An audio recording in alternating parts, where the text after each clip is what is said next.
Mr. Chair, we're live. Thank you very much. Welcome, everybody. Good afternoon. I'd like to call the meeting to order. And the Township of Oro-Medonte acknowledges that we are situated on the traditional land of the Anishinaabe people and ancestral territory of the Huron-Wendat. The Anishinaabe include the Ottawa, the Ojibwe, the Potawatomi nations collectively known as the Three Fires Confederacy. It continues today as the home for diverse Indigenous peoples, including the historic Métis community of Penetanguishene. The Anishinaabe people continue to have an enduring relationship with this land, specifically the Chippewas of Rama First Nation, the Chippewa Tri-Council, and the Williams Treaties First Nations. The Huron-Wendat Nation also continues to pay respect and protect their ancestors and heritage on this land. We honor the Indigenous community and culture that has thrived for millennia in this territory and the treaties that bind us together as partners in the spirit of a shared, sustainable, and prosperous future. We are all treaty people. Our commitment begins with acknowledging the truth so that we can move forward together towards reconciliation. May we have a motion to approve the agenda, please? Moved by Greenlaw, seconded by Young. It is recommended that the agenda for the Development Services Committee meeting of Wednesday, June 7, 2023 be received and approved. All in favor? Motion carried. Are there any disclosures of pecuniary interest? Yes, Councillor Schell. Yes, thank you, Deputy. Item 5A is concerning my property, so I would like to leave my chair at that time and take a public seat. Okay, thank you very much. Any other? Yes, Madam Deputy Clerk. Oh, my apologies. I just was stating the reason, but Councillor Schell did note that. Thank you. Okay, thank you. May we have a motion to approve the minutes of the previous Development Services Committee meeting, please? Moved by Bard, seconded by Schell. It is recommended that the draft minutes of the Development Services Committee meeting held on Wednesday, May 3rd, 2023 be received and approved as printed and circulated. Thank you. All in favor? Motion carried.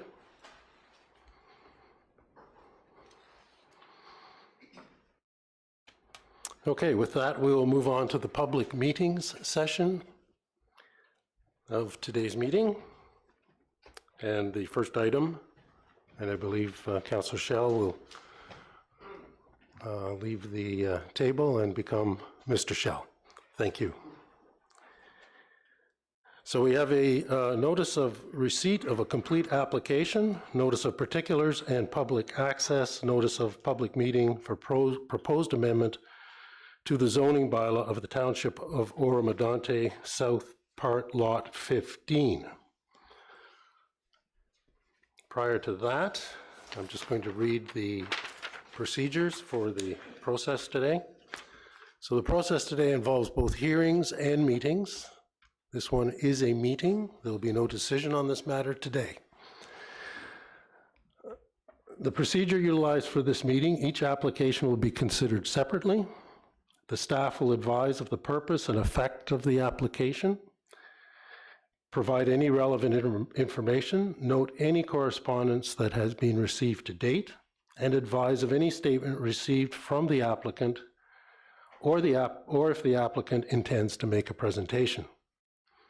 After the presentation, any members of the public that have been registered to provide comments or are in the audience will be given the opportunity to speak to the application being considered.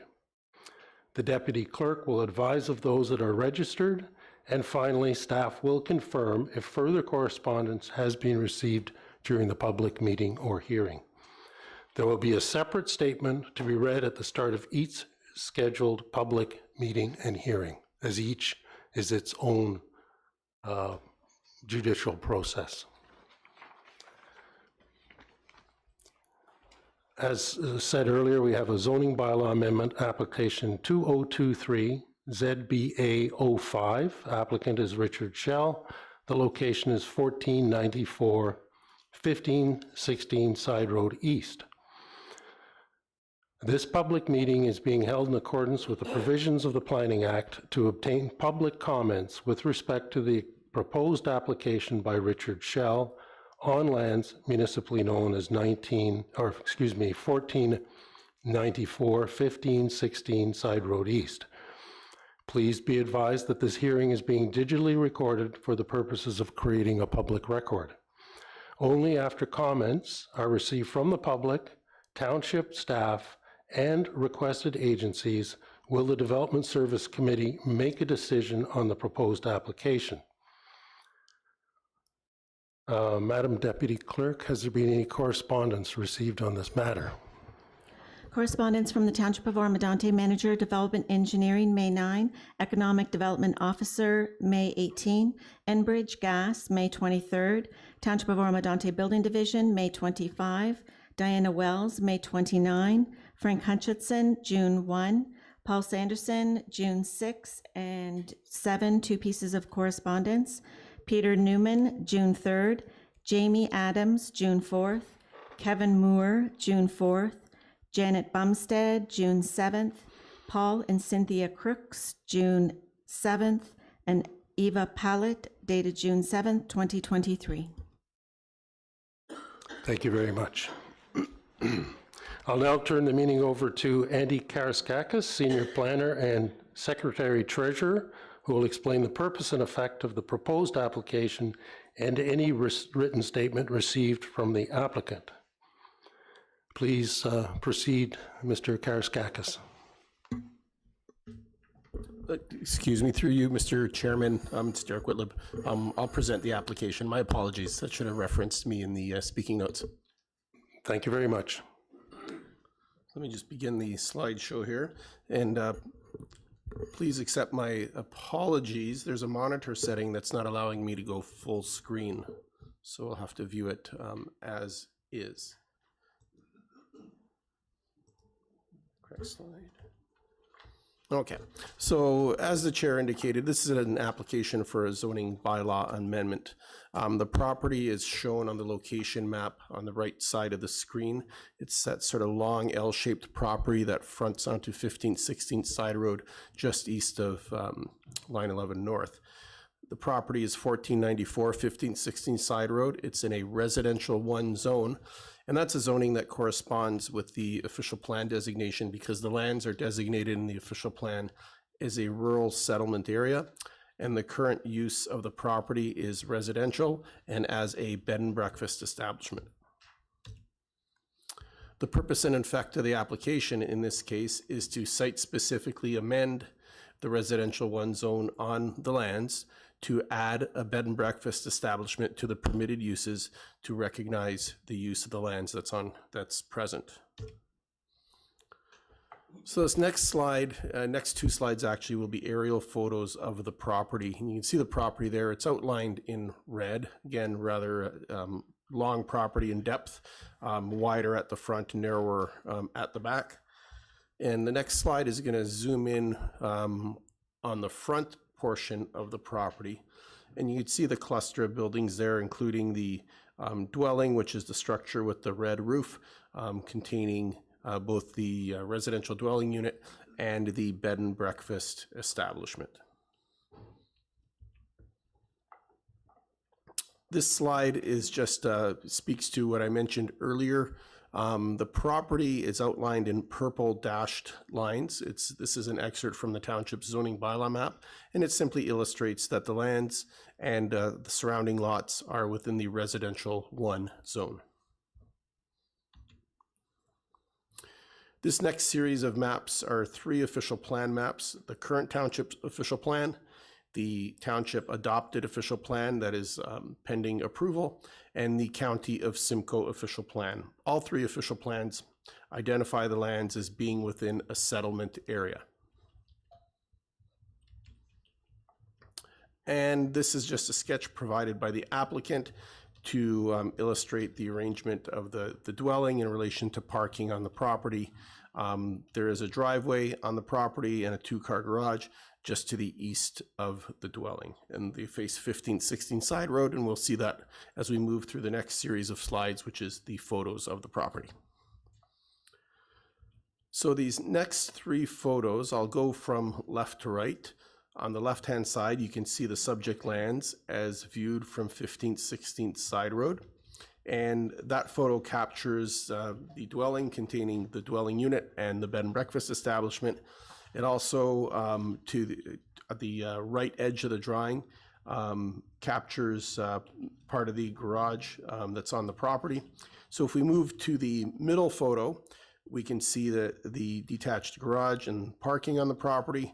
And to the right of that, you can see the public notice sign that's posted on that grass area, and that's shown in closer view on the photo on the right-hand side of your screen. Notice was provided both through the sign posting and pursuant to the Planning Act for properties within 120 meters or 400 feet of the subject lands. These are just a couple of views looking east and west along 15th, 16th side road. The driveway to the property is existing. There's nothing currently proposed by the application in terms of changes to the driveway or the entrance configuration on the road. And this last series of photos just captures part of that rather large rear yard area. This captures what we would refer to as the rear yard amenity space in proximity to the dwelling, and that's where residents or guests would spend their leisure time enjoying the outdoor component of the property. And that brings us to simply the recommendation at this time, which from staff standpoint, as the chair indicated, is simply to receive information. This completes our overview of the application. Certainly staff are happy to answer questions should they come up, but as the chair indicated, there'll be no decision made tonight. The purpose of tonight's meeting is to gather input and information. Then that would be presented at a future date to be determined in the form of a staff report with a recommendation. The determinative factor on that date would be should any matters or issues arise that require attention between now and when a recommendation report would be prepared by staff. Staff would take the opportunity to address the issues and bring the matter back to this committee when ready with a recommendation. So those are my brief comments, Mr. Chairman, and I'll turn the meeting back over to you. Thank you very much, Mr. Whitlib. We're now going to turn to the public comment. No, sorry. We're going to ask, I'll now ask the applicant if you have any comments to make with regard to this application, Mr. Schell. Please take the podium. Is this mic on? Yeah, it is indeed. Yep. Yes, please state your name. Yep, Rick Schell. Thank you. Thank you. I've owned this property since 1999. I've always had it as a rental property up until 2015. Decided to not rent to renters anymore that don't pay their rent and leave a mess in my neighborhood for my neighbors to see and for me to have to pick up. So I decided to start a bed and breakfast at that time, and been operating it as a bed and breakfast since. It is not a short-term rental, so it doesn't fall under the short-term rental guidelines.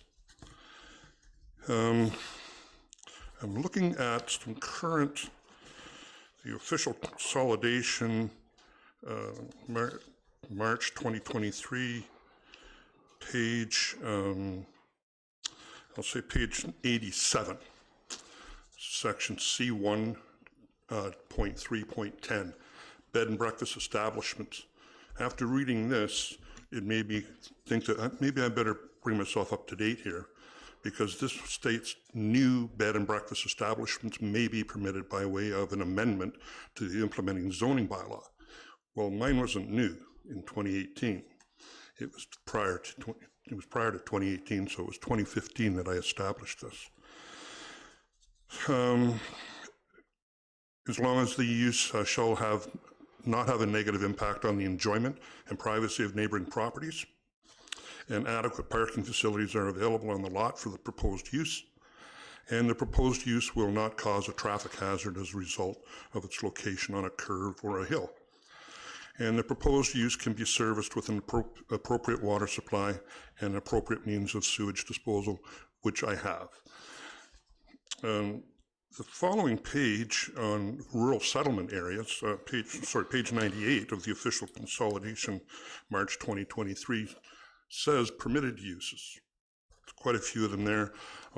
Permitted uses in the rural settlement area designation as shown on the schedule to this plan are low-density residential uses, small-scale commercial uses that serve the needs of the settlement area and the surrounding rural area, small-scale industrial development in the form of repair garages, warehouses, workshops, or manufacturing and or fabricating plants. Institutional uses such as schools, places of worship, community centers, libraries, and similar uses, bed and breakfast establishments. Establishments subject to section C1 310, which I just recited to you there earlier.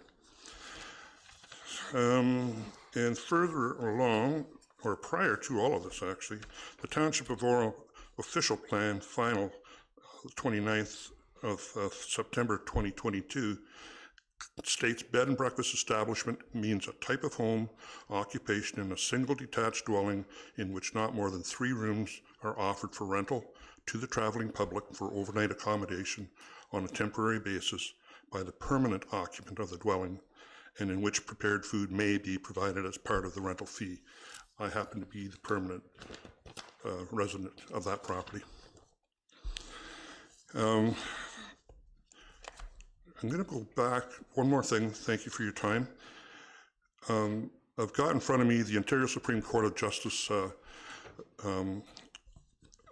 recent report on the short-term rental issues. And on item number 14, this is prepared by the township by Ms. Lee. Its expert witnesses at the hearing between 2018 and 2019 expressly acknowledged that existing STRs were legal under zoning bylaw 9795, and that the ICBL or any subsequent zoning amendments to regulate STRs could not affect lawful non-conforming uses. So under bylaw 9795, accordingly, the reports did not suggest that bylaw 9795 could be enforced against residents renting dwelling units on a short-term basis. The township never even tried to enforce the existing bylaw 9795 against any STR property owners. That really doesn't include me because I'm a bed and breakfast, but I'm being singled out by members of the public as being an illegal short-term rental property, which clearly I'm not. I'll be happy to answer any questions. Okay, thank you very much. Are there any questions from the council members for Mr. Schell? Oh, sorry, Councillor Clark. Thank you, Deputy Mayor. Through you to Mr. Schell. I just want to confirm for my own understanding or to clarify, you live at the property full-time or do you live at another residence? No, I live at that property full-time. Okay, thanks. Yep, you're welcome. Thank you. I would just remain available for questions. Oh, Councillor Young, sorry. Yeah, thank you, Mr. Schell. Has bylaw ever turned up at your place there in regards to complaints about noise or drunkenness or that sort of thing, as happens on the lakeshore? No, not at all. And I have letters here from my neighbors verifying such. Okay, thank you very much. Mr. Mayor? Mr. Schell, has bylaw ever visited your site to inform you that your bed and breakfast may or may not be compliant? No. No? I guess, and just a supplemental, so when the whole short-term rental thing, and I agree with what you're saying, bed and breakfasts are they're a type of short-term rental because it does fall under the short-term rental umbrella. Although it is an approved component within our bylaws in the agricultural rural areas, or it could be permitted within a residential zone as long as it has a zoning bylaw amendment. Were you ever aware of that necessity? No, not until the 2018 report, or the 2022 report came out saying new bed and breakfasts need to apply. So that's why I thought, okay, Well, I know better that. bring myself up to speed here. Yeah, I think the new OP, which is at county being approved, and Mr. Whitley could chime in on this. So moving forward, even those bed and breakfasts in a agricultural rural area have to go through a zoning amendment. But prior to that, it was bed and breakfasts were not permitted in residential zones until 2014, I believe. Is that 18? Through you and to you, Mr. Mayor, and to members of the committee. So just to clarify, and there is a distinction here between commercial accommodations or short-term accommodations and bed and breakfasts as defined in the zoning bylaw. So a bed and breakfast is an establishment where a maximum of three rooms are rented out for guests, and the intent there is that the operator be the occupant of the dwelling. Bed and breakfasts have been permitted in the township's zoning bylaw since it was passed in 1997 in the agricultural rural zone, and not in the R1 zone, not in the shoreline zone, not in the rural residential zones.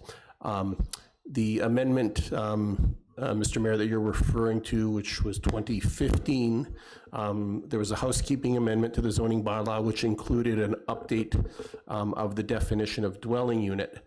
And that amendment added clarity that commercial accommodations were not permitted in a dwelling unit. And that's different than the bed and breakfast definition. So you're correct, there was a change in 2015 to refer to commercial accommodation, but bed and breakfasts have been permitted in the zoning bylaw since 1997 in the agricultural zone. Okay, no, thank you. And I guess a question through to you, Mr. Whitlam. Were bed and breakfasts ever, they never were originally permitted in zones outside of the agricultural zone, correct? That's correct, and that's why the current official plan, and we heard Mr. Schell quote it, speaks to the establishment of new bed and breakfasts in those other zones would be by zoning bylaw amendment. So the only zone where a bed and breakfast would not need a zoning bylaw amendment was and is the agricultural rural zone. Okay, no, thank you. No, that's all the questions I have for now. Okay, Thank you. Thank you. Thank you. Any other questions? I have a question for Mr. Whitlib. Mr. Whitlib, in the original version of 97-95, the zoning bylaw, were bed and breakfasts permitted by virtue of a zoning amendment in the residential zones? So again, just to distinguish between the official plan policies, which speak to mechanisms and when Right. things, whether they need a zoning bylaw amendment or not. The original version of bylaw 97-95, passed in 1997, included a definition of bed and breakfast and only included bed and breakfast as a permitted use in the agricultural rural zone. As they are today, so even with an amendment, they would not be permitted in the residential zones? Well, it would, so to permit a bed and breakfast in a residential zone, and the official plan policy speaks to it as well, but it would require a zoning bylaw amendment. So they were not permitted as of right. And the intent there from the standpoint of the zoning bylaw is to, if someone was proposing a bed and breakfast, whether it be in the residential R1 zone or in the shoreline residential zone, and certainly there are bed and breakfasts that have been considered through zoning bylaw amendment and approved in those zones, but it afforded the opportunity for that proposed bed and breakfast to go through a public process, to undertake an examination of land uses and compatibility with the surrounding area, and to provide an opportunity for public input and comments. Okay. Okay, thank you very much. And in 2018, there was no amendment that changed the status of bed and breakfasts in residential zones. That's correct. And even the Ontario Land Tribunal hearing that Mr. Shell referred to, that was very specific to short-term accommodations or commercial accommodation. It did not affect or address or change anything with respect to bed and breakfasts in the zoning defined sense, right? Not Airbnb terms, but a bed and breakfast being a unit, a dwelling unit in which up to 3 rooms are rented out for guests, and the intent is that the operator be the occupant there. Okay, so for clarity then, there's been no change to the bed and breakfast requirements in the townships since the inaugural or the consolidation of the planning bylaw in 1997. That's correct. It's been consistent all along. Okay, all right, just so everybody's aware. So the only reason that someone would be able to have a bed and breakfast in a residential zone would be either through a zoning amendment, as is currently the application for us before us today, or because they had a bed and breakfast operating in a residential zone prior to the passing of the consolidated bylaw in 1997. Correct. And to take it a step further, when one's speaking of a legal non-conforming use, right? In other words, it existed prior to the passing of the current zoning bylaw, it would have to have been legal in a previous zoning bylaw. So then you have to go back to the previous zoning bylaw and check Correct. if there was a permission there. Right, either Medontes or Oros. Correct. Okay, thank you very much. Just for everybody's benefit. So let's continue on. Are there any further questions from the table to staff or the applicant? None, seeing none, okay. I'm going to ask, first of all, I just want to clarify that this meeting is chaired by myself, and that I would ask that when members of the public are directing questions to staff, to council, or to the applicant, that you do so through me. I understand that there's a fair amount, I've read the communications. I understand there's a fair amount of concern about this matter, but I also want to emphasize that what we're dealing with here today is an application based on its merits, not on who the applicant is. So I'd like you to consider that in your questions and your comments, and I'd ask you to keep your comments specifically related to the zoning bylaw, because that's what we're here to receive comments on today. So thank you very much for that. And having said that, Madam Deputy Clerk, are there members of the public that are registered to speak here today or via Zoom? Staff did not receive any registrations. Okay, thank you very much.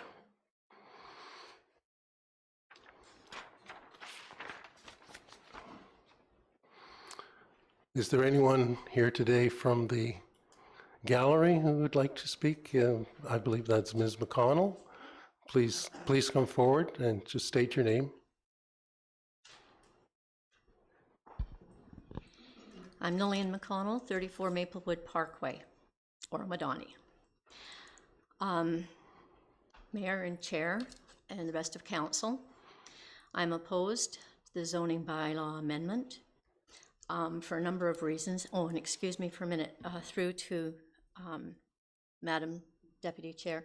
I did send in a letter, but I keep getting bounced back, so I sent it to the mayor to forward, so he probably forwarded it to council, but not to you. Okay? Okay, now, There are a number of reasons that I'm opposed to this, but the first being that this will open a doorway for other zoning amendments for other purposes, as happened when a zoning amendment went through probably in 2018 that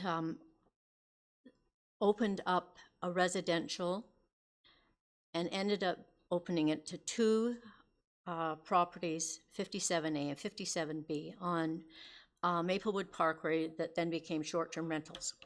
That's one of the reasons that I'm opposed to this. I do have a couple of questions, Chair, through you to Mr. Schell or Councillor Schell. Mr. Schell, who told you that it was a permitted use, or prior to you opening your business? Was there a member of staff? Was there a member of the previous council? Anyone who told you, yeah, go ahead, Rick, start your business? Can I speak from here? No, you'd have to approach the microphone so that the recording is kept. Yeah, thank you. I did not get any permission from anyone because I was already renting where I had permission from the township to rent my property as a home. Okay. So I just changed it from that. Yeah. Just one moment, please. Yes, go. Just please explain the answer to the question directly to me, rather. Sorry. Oh, I'm sorry. Yeah, no problem. Yeah, First time up here. Yes. Yes, through you, Deputy. The question was, did I receive permission from, I believe it, did I receive permission from anybody on council to do what I'm doing with the bed and breakfast? I would have to say the answer is no. It was assumed by me because I was already renting and I had permission to rent the property. I was just changing how I was going to rent it. Okay, thank you very much. Thanks, Rick. Yeah, so it was previously from that, I gather, a long-term rental, and then... Another question through you, Yes. Chair, to Mr. Schell. When you were renting your premises, did these other people live in with you? Did you just have one big happy environment, or were there separate entities? I think the question may be flowing to an explanation that I heard earlier about the structure of the buildings. Yes, the structure of the building was the original East Oro General Store. And they're two separate buildings together, separate firewall straight up to the roof between the two. And when I purchased the property, I turned the store into my residence through building permits, etc. So I didn't want my tenants living in with me. So they had their own entrance and their own exit, and we were totally separate, but we're all under the same roof. Okay, thank you very much, Mr. Schell. Can I continue? Ms. McConnell, yes, please. Okay, so then what I'm hearing you say then is that you are asking to have a bed and breakfast in your residence that technically you may own it, but isn't your residence, it is a duplex. And I'm not sure if duplex are allowed in that zone. So that would that require another zoning amendment in order to have this zoning amendment put forward? So are you looking at two zoning amendments? Yeah, that's a good question. Perhaps Mr. Whitlib could answer that, but I do think the building and its structure predates any zoning bylaws. Please, Mr. Whitlib. Thank you, through you, Mr. Chair, to the committee and to the member of the public. So certainly the use, it appears to staff that the presence of two units, one being a dwelling, one being the former East Oro General Store, would predate zoning. In terms of a duplex, so a semi-detached dwelling where the units are side by side as the bylaw defines them, is a permitted use. That's not what's being proposed here. Whether it was a semi-detached dwelling or a dwelling with an accessory apartment within it, and that's how it was operating when it was a rental, it's unknown to staff. But the The proposal here obviously is for the one side of the unit to be a bed and breakfast establishment. And I'll speak to staff's understanding based on the application submitted, and certainly the applicant can clarify, is that in this case, what the applicant is proposing, rather than renting out 3 individual guest rooms, what the applicant is proposing is that the bed and breakfast, and how it has been operating historically to our understanding by the applicant, is that the entire unit is rented out as a suite, a bed and breakfast suite, if you will, with the applicant residing in the other portion of the dwelling. Okay, thank you. Ms. McConnell? Okay, so then how I see it then, I understand that a bed and breakfast is you are renting out rooms in your home for your guest on a short-term basis, and preferably give them breakfast, and that they could possibly interact with you in your family room or whatever. But what I'm hearing is that this is not, quote unquote, a bed and breakfast. It has now become a separate entity, a separate unit, albeit in one building. It is a separate unit, which therefore changes it from a bed and breakfast to a short-term rental, which in my opinion, that zoning amendment would not allow. And the other thing I would like to bring up is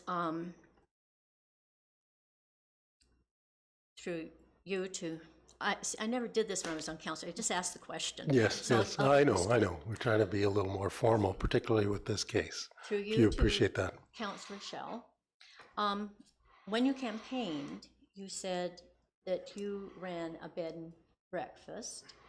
At that time, were you aware you were non-compliant?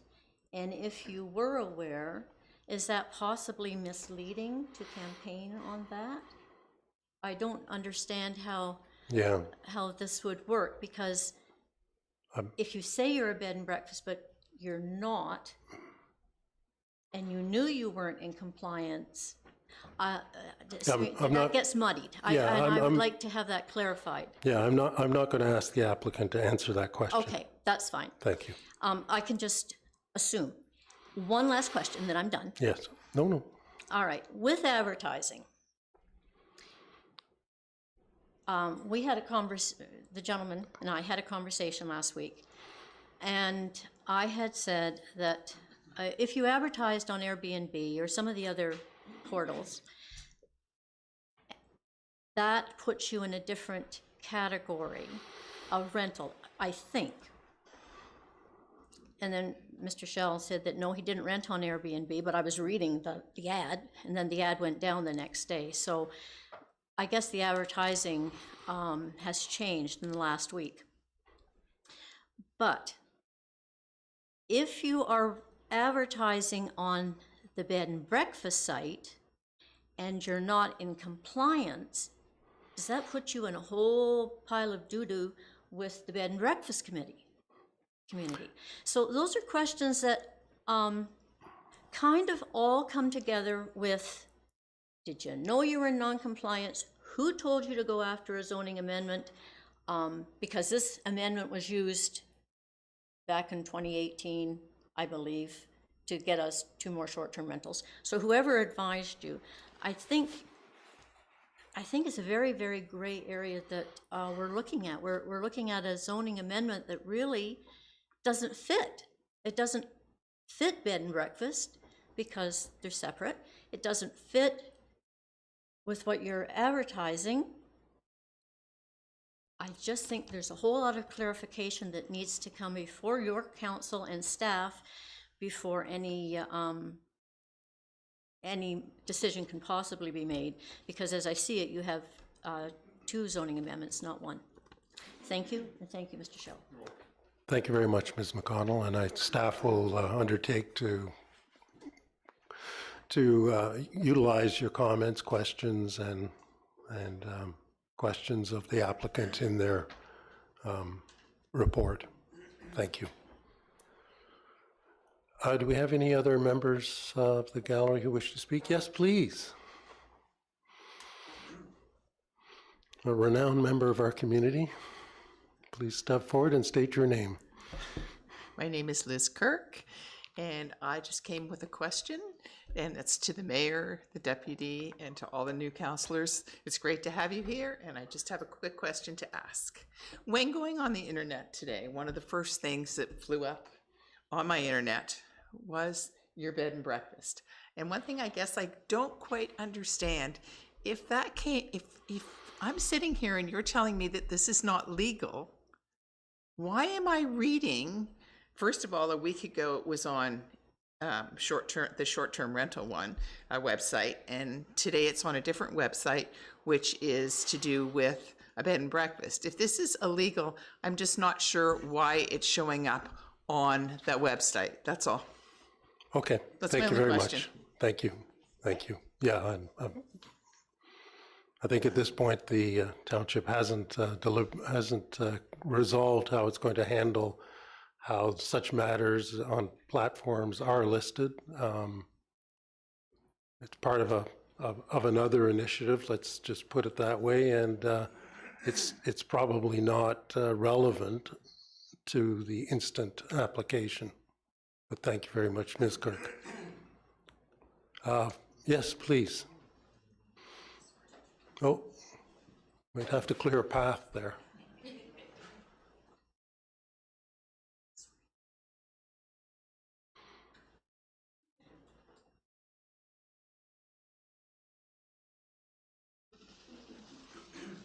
The last part was easy.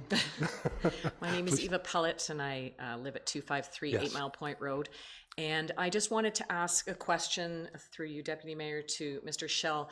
If perhaps using the pictures that we saw earlier, that we can understand exactly what it means to live beside the bed and breakfast establishment, as it is written in two different locations, or was written up until a couple of days ago on the bedandbreakfastcanada.com site, that they live beside and not in the building itself. So perhaps with the visual of the slides, we can understand that better.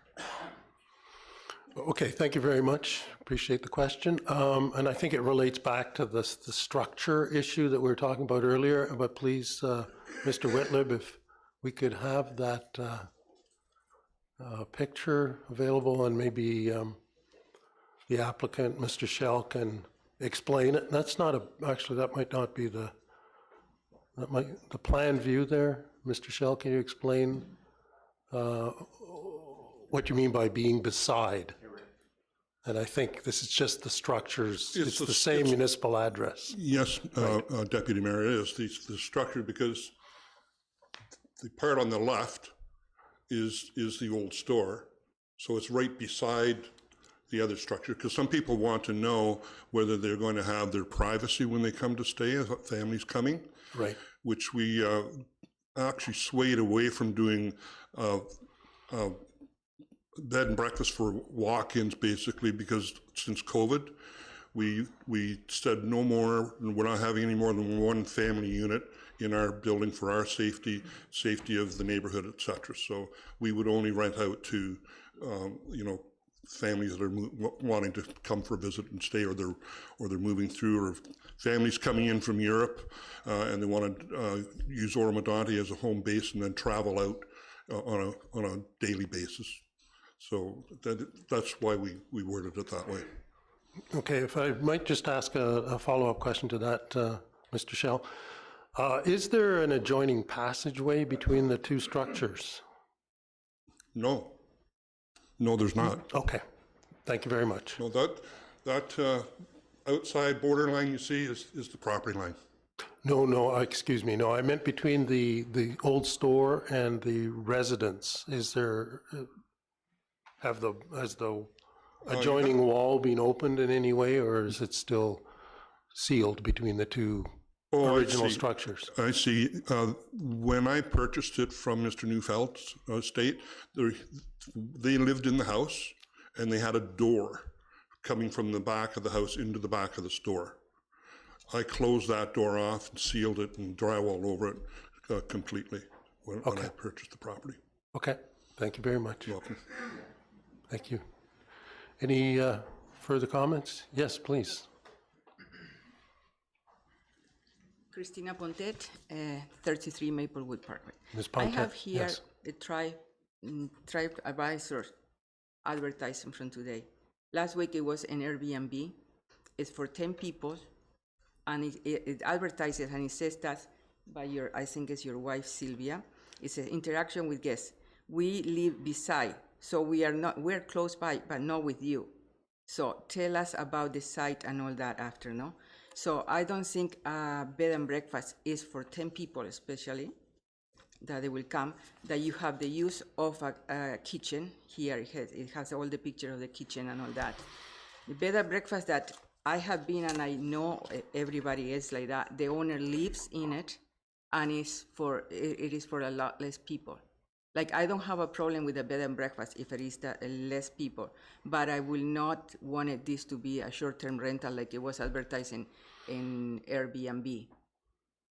I don't think that is right, because then other people are going to come with the same and want to be another amendment to the zoning, and it's not fair to all of us that have been working so hard not to have the short-term rentals, as you know.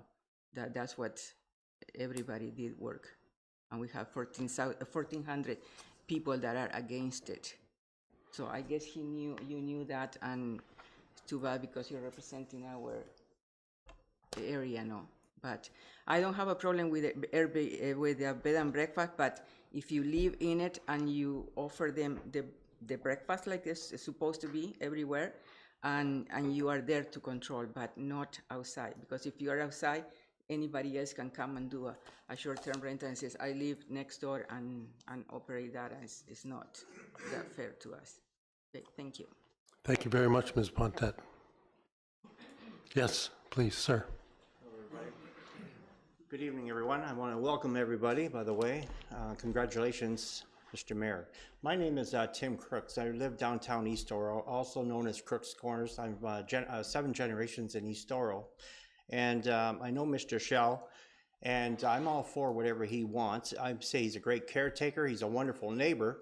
And I remember the time when a family burnt down the 14th there, but he allowed them to come into the house at no charge at that time when their house burnt down. So kudos to you. I was impressed with that. So my heart goes out to Rick Shell and that family that lost their home in the 14th of Oro. Mr. Neufeld, I've known him for a long time as well. There's 4 names for the town of East Oro. Years ago, it used to be called downtown Chicago. So anyway, there's 4 names. Education, which is Mr. Shell is a school teacher. He's appropriate for that area of that property. And there's 4 names for the town of East Oro. One is education. Across the road was 2 taverns. It was called Hell Damnation. And the St. Mark's Church was also called Salvation, and where we live was called Starvation. If you look in the story of Oro, and that was impressive, to have people like Rick Shell, Henry Neufeld, Mr. Crawford. I'm going to pass around, if it's okay, some pictures of the old school, East Oro School, 1965, and they built the new one downtown where I live. The church as well, people, this is Salvation, the church. And like I say, we're only here for a short time rentals. I'm all for it. I've rented out properties before. My dad has as well. It's a pain in the neck. People don't want to pay. After a while, they think they own the place. And then we got to go to the courts and they get people out. It's retarded. So anyway, back in the Hawkstone as well, they had horses, people. They had horses bringing people around. So all we are is caretakers. We could not take any of this stuff with us. So if somebody has a mission or a vision, I'm going to say, allow him to do that. It's wonderful, because people like Rick Shell is a pillar to the community from what I see. He's a great caretaker. He's a great person. And boy, what a better place than downtown East Oro to lay your head down for a night or 2 and then you move on. We got the airport there. We got the Lynx bus there. And what better place than downtown East Oro to have a bed and breakfast or whatever you want. But I'm telling you, it's a lot better than long term. I was there when he had the tenants there before, and they were a pain in the ass and they didn't want to pay, and they left a hell of a mess. So he decided to do something a little different, and kudos to him, impressive. And that place, and what I liked about it, I voted for the Liberals. Mr. Trudeau. And what I did, he sent me a nice Christmas card, and I sent it right down to Trudeau, right down to Ottawa, because it's red and white. His building is red and white, and what a beautiful, stately place. And not only that, Mr. Shell, we did a petition for a four-way stop sign. People were flying through there with the last council, and there's 5 people on council that did not want the stop sign. But anyway, Mr. Shell helped me with that. He helped me also put the signs in. I said that people on the council, we have an airport there. If people want to fly, they got flying lessons over at the 7th of Oro. But Mr. Shell was nice enough also to invite me out there, took pictures, and we got the four-way stop sign in there. It's a lot better than 4 wooden crosses on the side road. But what better place in downtown East Oro to put something like this on the map for East Oro, for the township. Anyway, the story of Oro people, they do sell them here, the kith and kin as well. I recommend you get there tomorrow or whatever and buy yourself a book. It's wonderful. To be a part of the history in downtown East Oro, it's wonderful. And I kid you not. But anyway, I'd like to thank everyone for coming out, especially Mr. Shell. What a great guy. And if you guys, when you guys decide you want to do something like that, kudos to him. I say applause him and everything he does. He's a pillar to the community. He's been there for everybody, and especially with that family that burned the whole house burnt down, and he helped them out there as well. So we need people like that. He's a pillar to me, he's a pillar to the community, and we're glad to have him there. And anyway, we want to thank you all for allowing me to come up here. I'm a little nervous, but anyway, I'm not a speaker. For 31 years, my job was working with the dead, working for the coroner's office, dissecting human cadavers in 4 different hospitals. And there, they didn't talk back. So anyway, that's what I did for the last 31 years. But I can tell you one thing, everything he does is wonderful. And the place he lives in is wonderful. And if you folks want to have a look at the Kith and Kin book, and I'm going to show you here quickly. The store, like he says, is separated. Oh, sir, you'll have to speak into the microphone. So anyway, you got the store. You had the pictures here. Mr. Henry Neufeld was proud. He was also a Reeve Mayor of the Township of Oro. Great guy, sharp, just like the gentleman here and everybody else has a tie on. Good job to you. So anyway, Mr. Neufeld would be very, very proud of the gentleman right here in front of you. Education. I call him Mr. Education. And just think, boys and girls, back in the 1900s, 4 names for downtown East Oro. Education. We got the church. We have the church here, which is Salvation, St. Mark's Cemetery Church, the church right across the road. And across from him, right directly across, was 2 taverns back in the 1900s. They called that Hell Damnation. So I'm going to tell you one thing, and where we live out our corner was starvation. But I can tell you one thing, Mr. Shell here is only asking for the B&B, a bed and breakfast, and he's not asking for a brothel, people. So you want to thank him for that. Okay? Thank you very much for your comments, so sir. thank you all. Thank you. Thank you. All right, good night and good Yes, luck. yes. And we have our own Neufeld room here in the building. Okay. Thank you very much. Anyone else from the gallery to speak, please? Pardon, thank you. Yeah. Okay. Well, thank you very much. Are there any final comments from members of staff or the committee? Oh, yes, Mr. Mayor. Thank you, Chair. I guess, Mr. Shell, if I can ask you one question, because I think at the end of the day, this council, one of our main objectives is to attain full compliancy with what is or isn't permitted, and based on their eligibility or whether they qualify for what types of uses are permitted according to our zoning bylaws. So I do commend you that Mr. Shell for coming forward and applying for an amendment, because that is what we'd like. We'd like everyone who isn't compliant to at least get their properties and their operations compliant. I guess the question I had that was brought up by one of the comments of your advertising for 10 people at the bed and breakfast. Knowing that it's restricted on number of rooms and number of people, would you be willing to comply with that, understanding if it was 3 rooms to a maximum of 6 people? Yes, Mayor, definitely. There's not an issue there at all.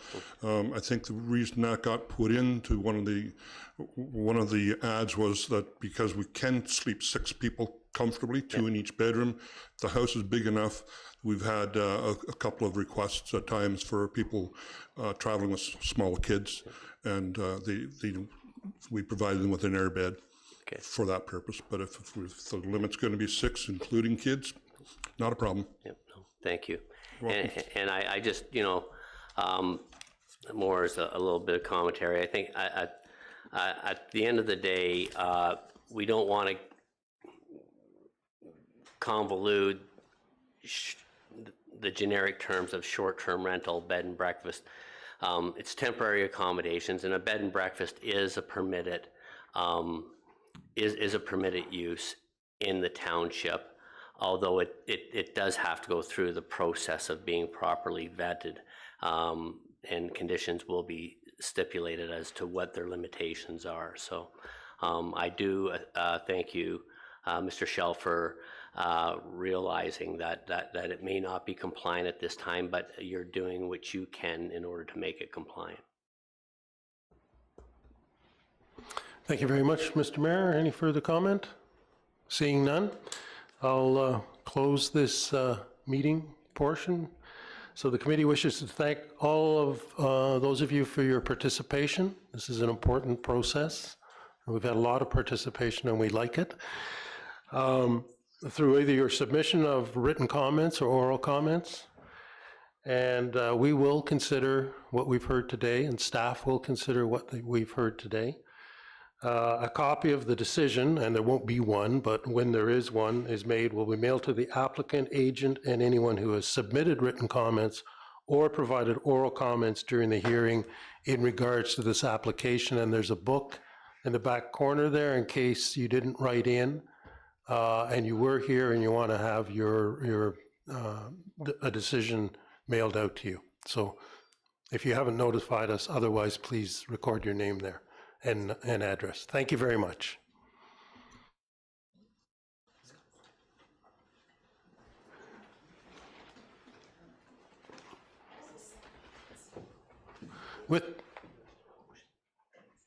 No, because it was a hearing. With that, we'll move on to item 5B, which is a zoning bylaw amendment application 2023 ZBA 07. The applicant is Grant Bennett and Wendy Hatch of 1165 Moonstone Road West.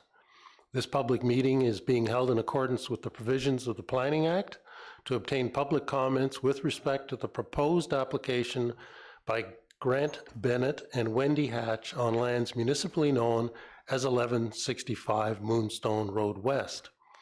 Please be advised that this hearing is being digitally recorded for the purposes of the creation of a public record. Only after comments are received from the public, township staff, and requested agencies will the Development Services Committee make a decision on the proposed application. Madam Deputy Clerk, has there been any correspondence in relation to this matter? Yes, correspondence from the Township of Oro-Medonte Operations Division, May 15, Hiawatha First Nation, May 12th, Township of Oro-Medonte Manager, Development Engineering, May 12th, Building Division, May 25th, Enbridge Gas, May 30, County of Simcoe Transportation and Engineering Department, June 5th, and Nottawasaga Valley Conservation Authority, dated June 6, 2023.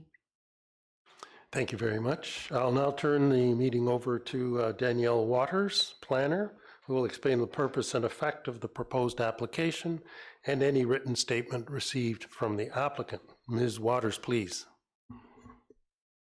Thank you, Deputy Mayor. This is zoning bylaw amendment 2023 ZBA 07 at 1165 Moonstone Road West. The zoning is a mixture of agricultural, rural, and environmental protection. The official plan designation is environmental protection and rural, and the current use is residential. So the proposed zoning bylaw amendment is for the construction of a garden suite for a temporary period of 20 years.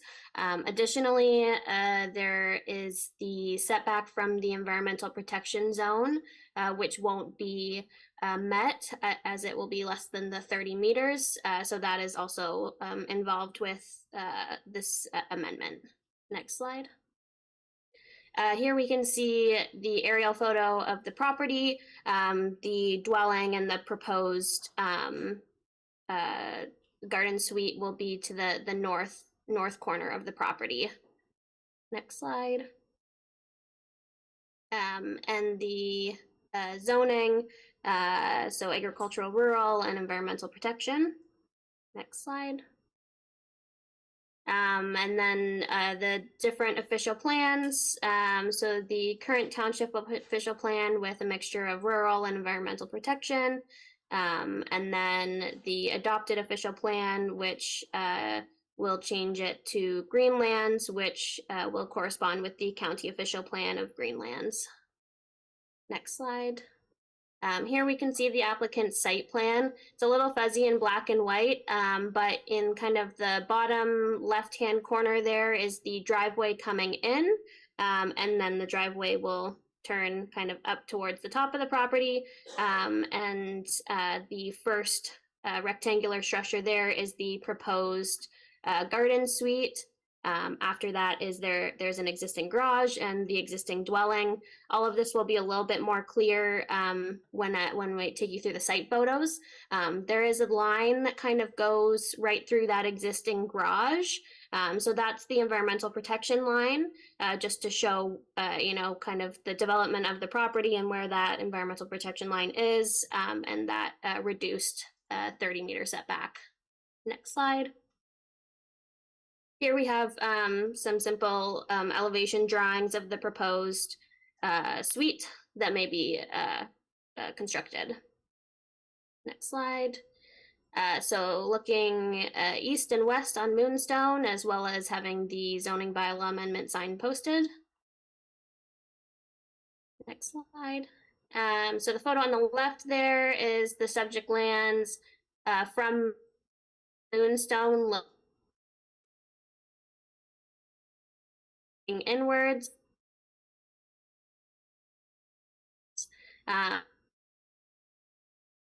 Ms. Waters, it's the chair speaking. You're cutting in and out a little bit. The driveway there, and then kind of at the. Oh, okay. Oh.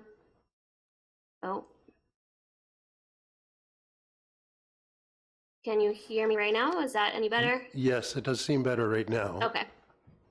Okay. Perhaps if you could start with the leftmost picture again, please. Sure. Yeah, no problem. So the photo on the left there is the view from Moonstone, driving up the driveway after the hedgerow of trees there, and to the left is where the proposed structure will be constructed. The middle photo shows the proposed location. I think it's a little hard, but there was a mode section of where that proposed structure was going to go, just kind of to the left of that existing garage. The photo on the right shows the existing garage, and then just past that, the existing dwelling on the property. So as you can see, when we're looking at the property, all of those structures will be kind of in one area of the property, where kind of that environmental protection zone already is already developed. Next slide. And some other existing accessory buildings and agricultural buildings on the property.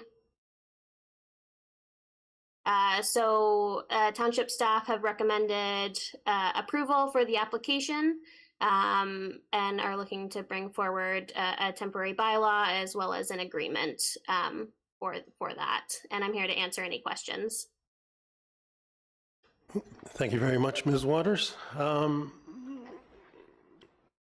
I'd like to ask the applicant, I think Wendy Hatch. I am here, yes. Yes, okay, please. If you could, did you want to make a presentation? No, if question? Do you Oh. want me on mic? Okay, just one moment then, please. We'll find that out.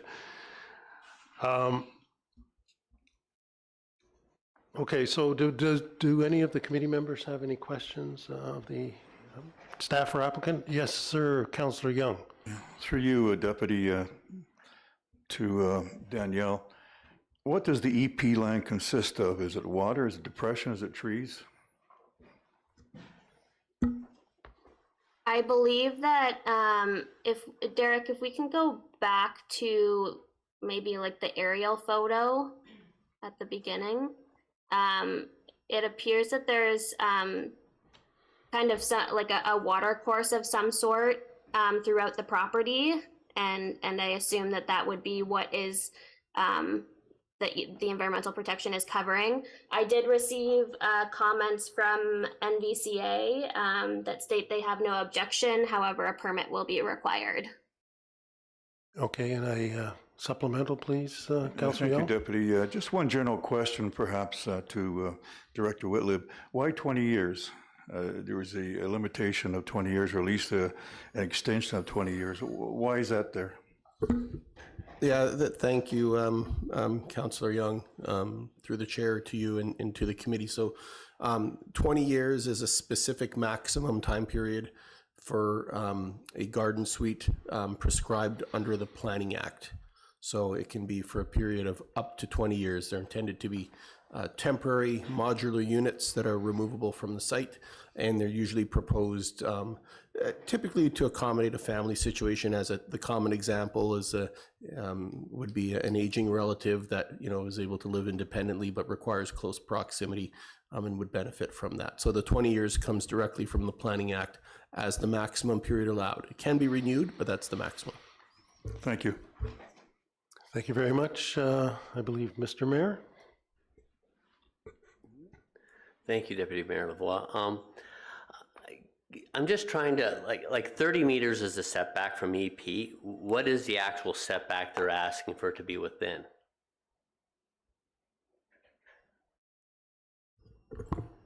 Through you, Deputy Mayor, there's not a specific setback that was requested. However, it's within that 30-meter setback in that developable area. It's approximately 5 meters, but we don't have an exact number for it, as it's not really possible to take that zoning line and actually place it onto the property. Okay. So, but the estimation is 5 meters from the EP land. Correct. Okay, thank you. And then just one supplementary, will the granny suite be tied into the existing septic system on site? Through you, Deputy Mayor, it was my understanding that the existing well will be used. However, the owner is looking to update their existing septic system, so a whole new system will be constructed. Okay, no, perfect, thank you. Please, Ms. Hatch, if you could step to the microphone and confirm that. Yep, that would be Dr. Hatch, actually. But Oh, sorry. yes, the existing septic was probably created in about 1957. So we are looking to upgrade that regardless of the zoning amendment, but this gives us the ability to ensure that it incorporates it. The EP is for the Sturgeon River, which goes through most of our property. And the actual EP line, our permanent dwelling is within the EP. The garage kind of cuts right through it. And where we propose to put the garden suite, we are looking at doing gravel rather than concrete underneath it to try and preserve as much as we can. It is indeed to accommodate an aging family member. It is for my father. He's 81. 20 years is generous. And then it would be removed after that. We have no wish to do it. We promised my father he would not see long-term care. So this is what is being proposed. to try and get a setback of 30 meters from the line that they have proposed would be very difficult.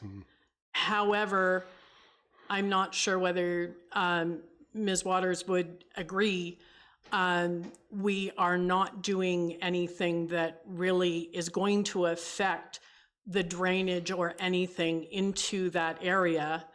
And in fact, we are looking and talking to the Nottawasaga Valley Conservation about putting in basically a naturalized pond down in front of that within the EP land for habitat and that sort of thing. And so, you know, we're very cognizant about the environmental protection. We are very happy that most of our land is EP and very conscientious about that. So I know that Nottawasaga doesn't have an objection to being where we are, but I think if we put it back 30 meters, it would probably end up kind of impinging on Moonstone Road, which probably wouldn't be real good either. So. Thank you, Dr. Hatch. Do you have any objection to having a condition to upgrade the I have no objection to that. septic system? I would prefer, given my father's health right at the moment, and I believe that the intent is, given the fact that I've already signed some agreement papers, Certainly.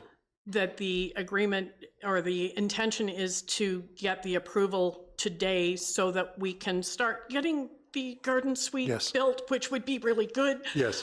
But yes, to put a condition on it that before occupancy, the septic would be appropriate is fine with me. Thank you very much, Mr. Mayor.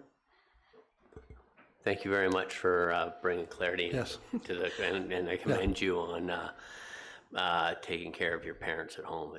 I know it's, you know, all the retirement facilities do an amazing job, but it's always nice to be at home.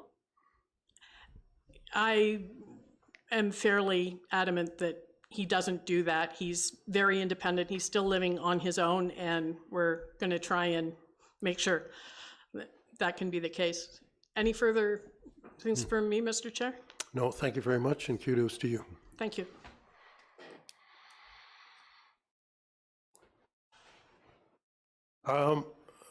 Madam Deputy Clerk, I don't believe I asked you if there was any communication on this matter from... Oh, I did, yes. Is there anyone registered to speak on this matter? No, Mr. Chair, there were no additional registrations received. Okay, thank you very much. And is there anyone in attendance here today who wishes to speak on this matter other than the applicant? No? Okay. And I think then, are there any follow-up questions or anything from members of the committee? Okay, so I think we're clear to move ahead. Has there been any communication received since the meeting commenced? No, Mr. Chairman. Thank you. So I wish to thank everybody who came today, particularly the applicant, for coming to speak. And so the staff and council will consider the oral comments and written comments made for the meeting in order to come to their decision. A copy of the decision, when one is made, will be made to the mailed to the applicant and anyone who has submitted written comments or provided oral comments. So I presume there will be a hearing scheduled in the very near future, or we have a motion for approval. Okay, thank you. If I may, Mr. Chair, and I heard the reference to the condition regarding the septic, it may assist the committee. So from staff standpoint, that would not be necessary. It's addressed through the building code. Okay, thank you. So the unit does need a building permit, and part of that would either be septic verification or a septic permit. Okay, thank you very much.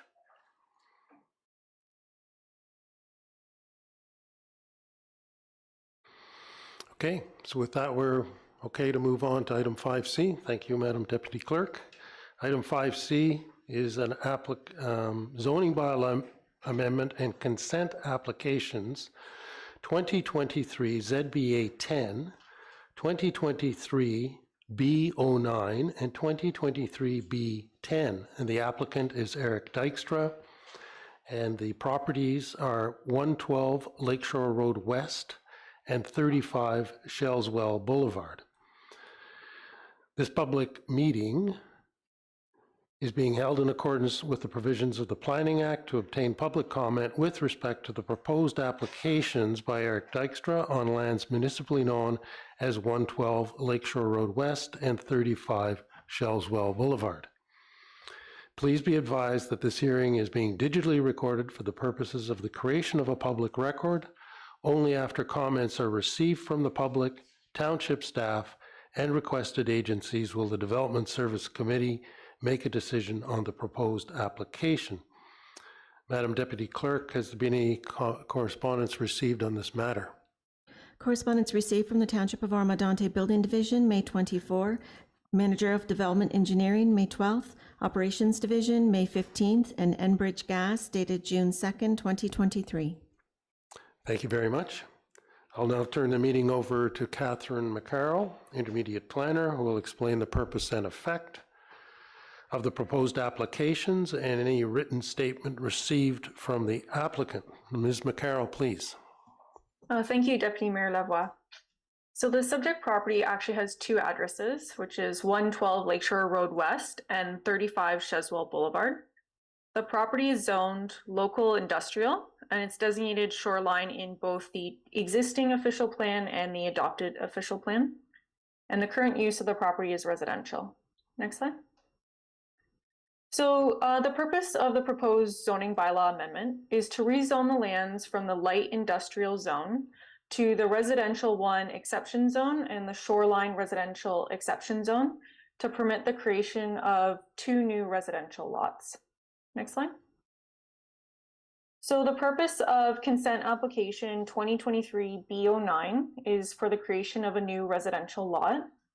So the lands to be severed are proposed to have a frontage of 22.75 meters, an area of approximately 0.08 hectares, and will be used for residential purposes.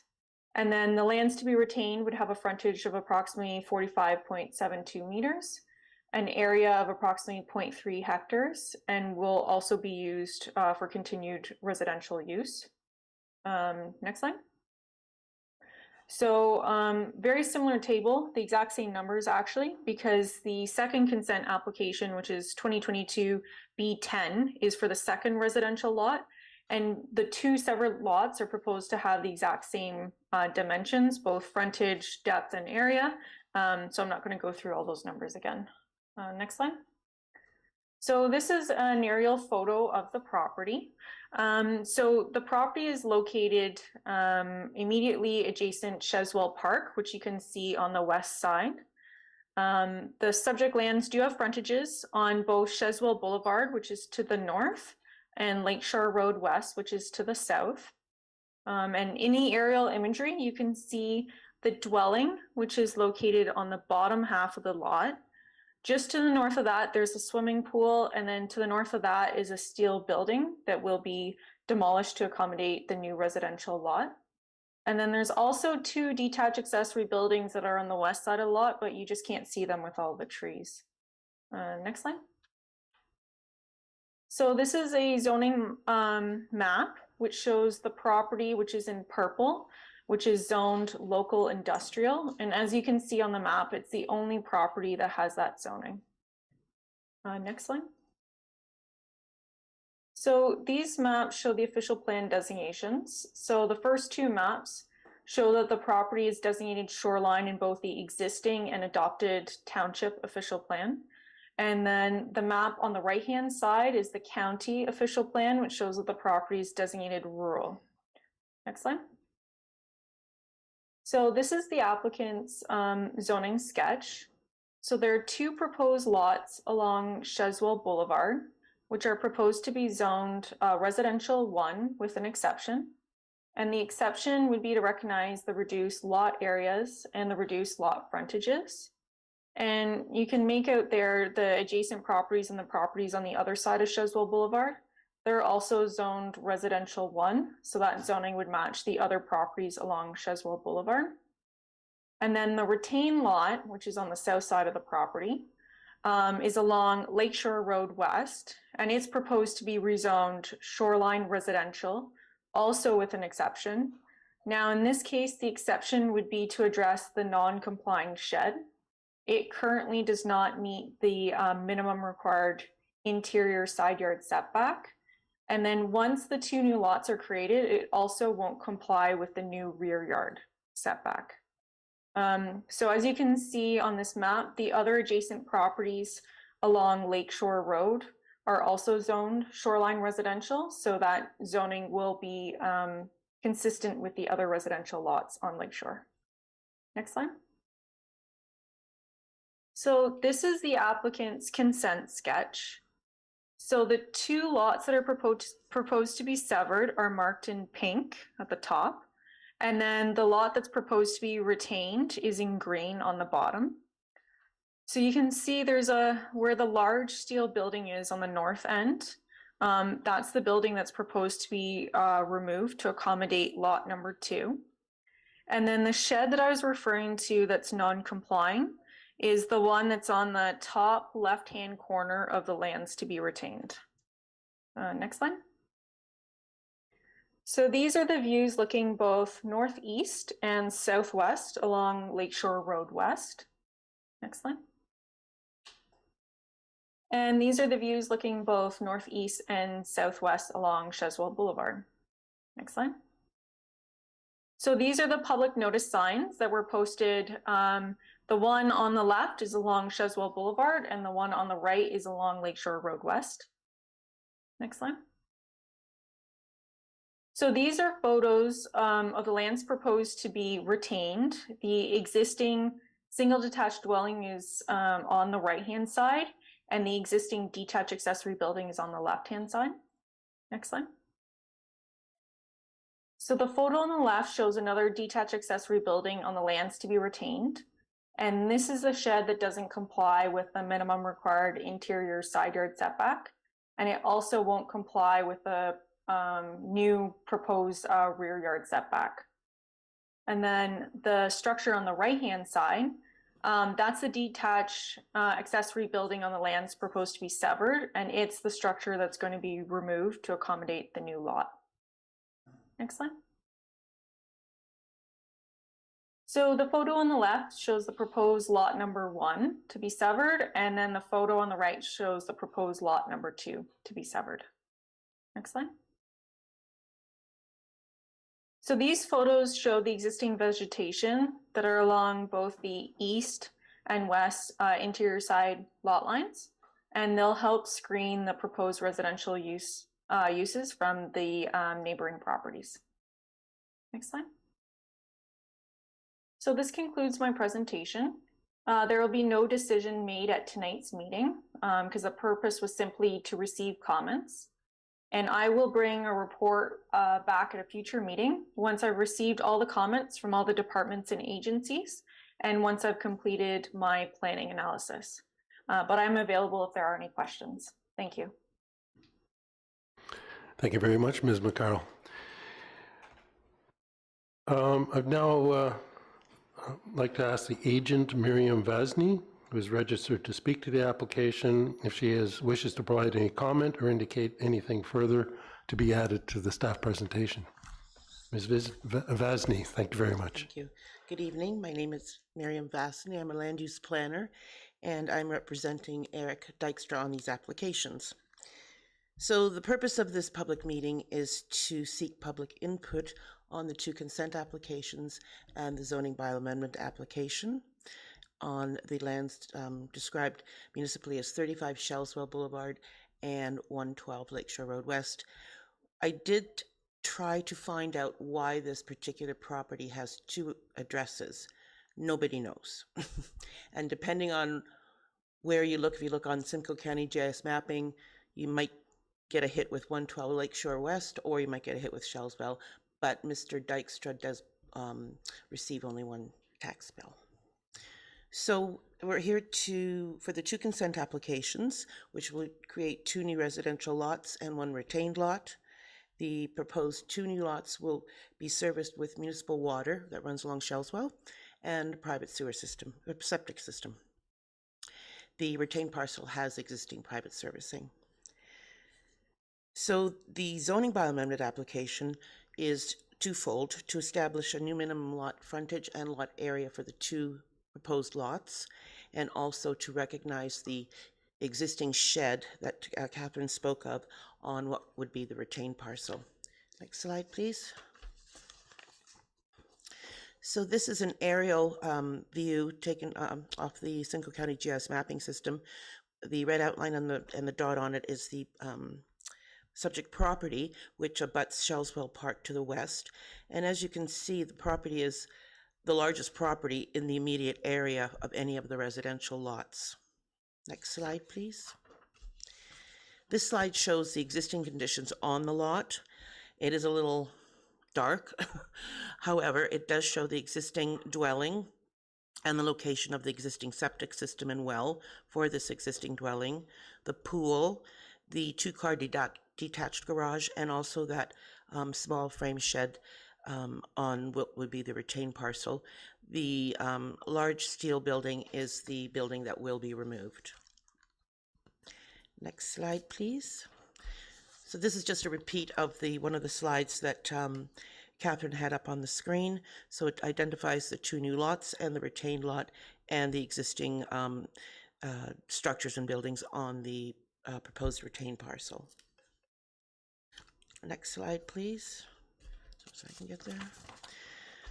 So this is a pretty busy little slide here. However, the reason it was prepared was to establish what could be the building envelope on the site, taking into account the zoning bylaw provision setbacks and also the setbacks required for the proposed septic system that was designed by Shellswell Contracting. So the setbacks for that based on the Ontario Building Code, so setbacks from lot lines and setbacks from the proposed building envelope. So as you can see, both building envelopes are identical in terms of measurements and area, and these are very large building envelopes. Even if you built a 1-story bungalow, it would still be a huge house.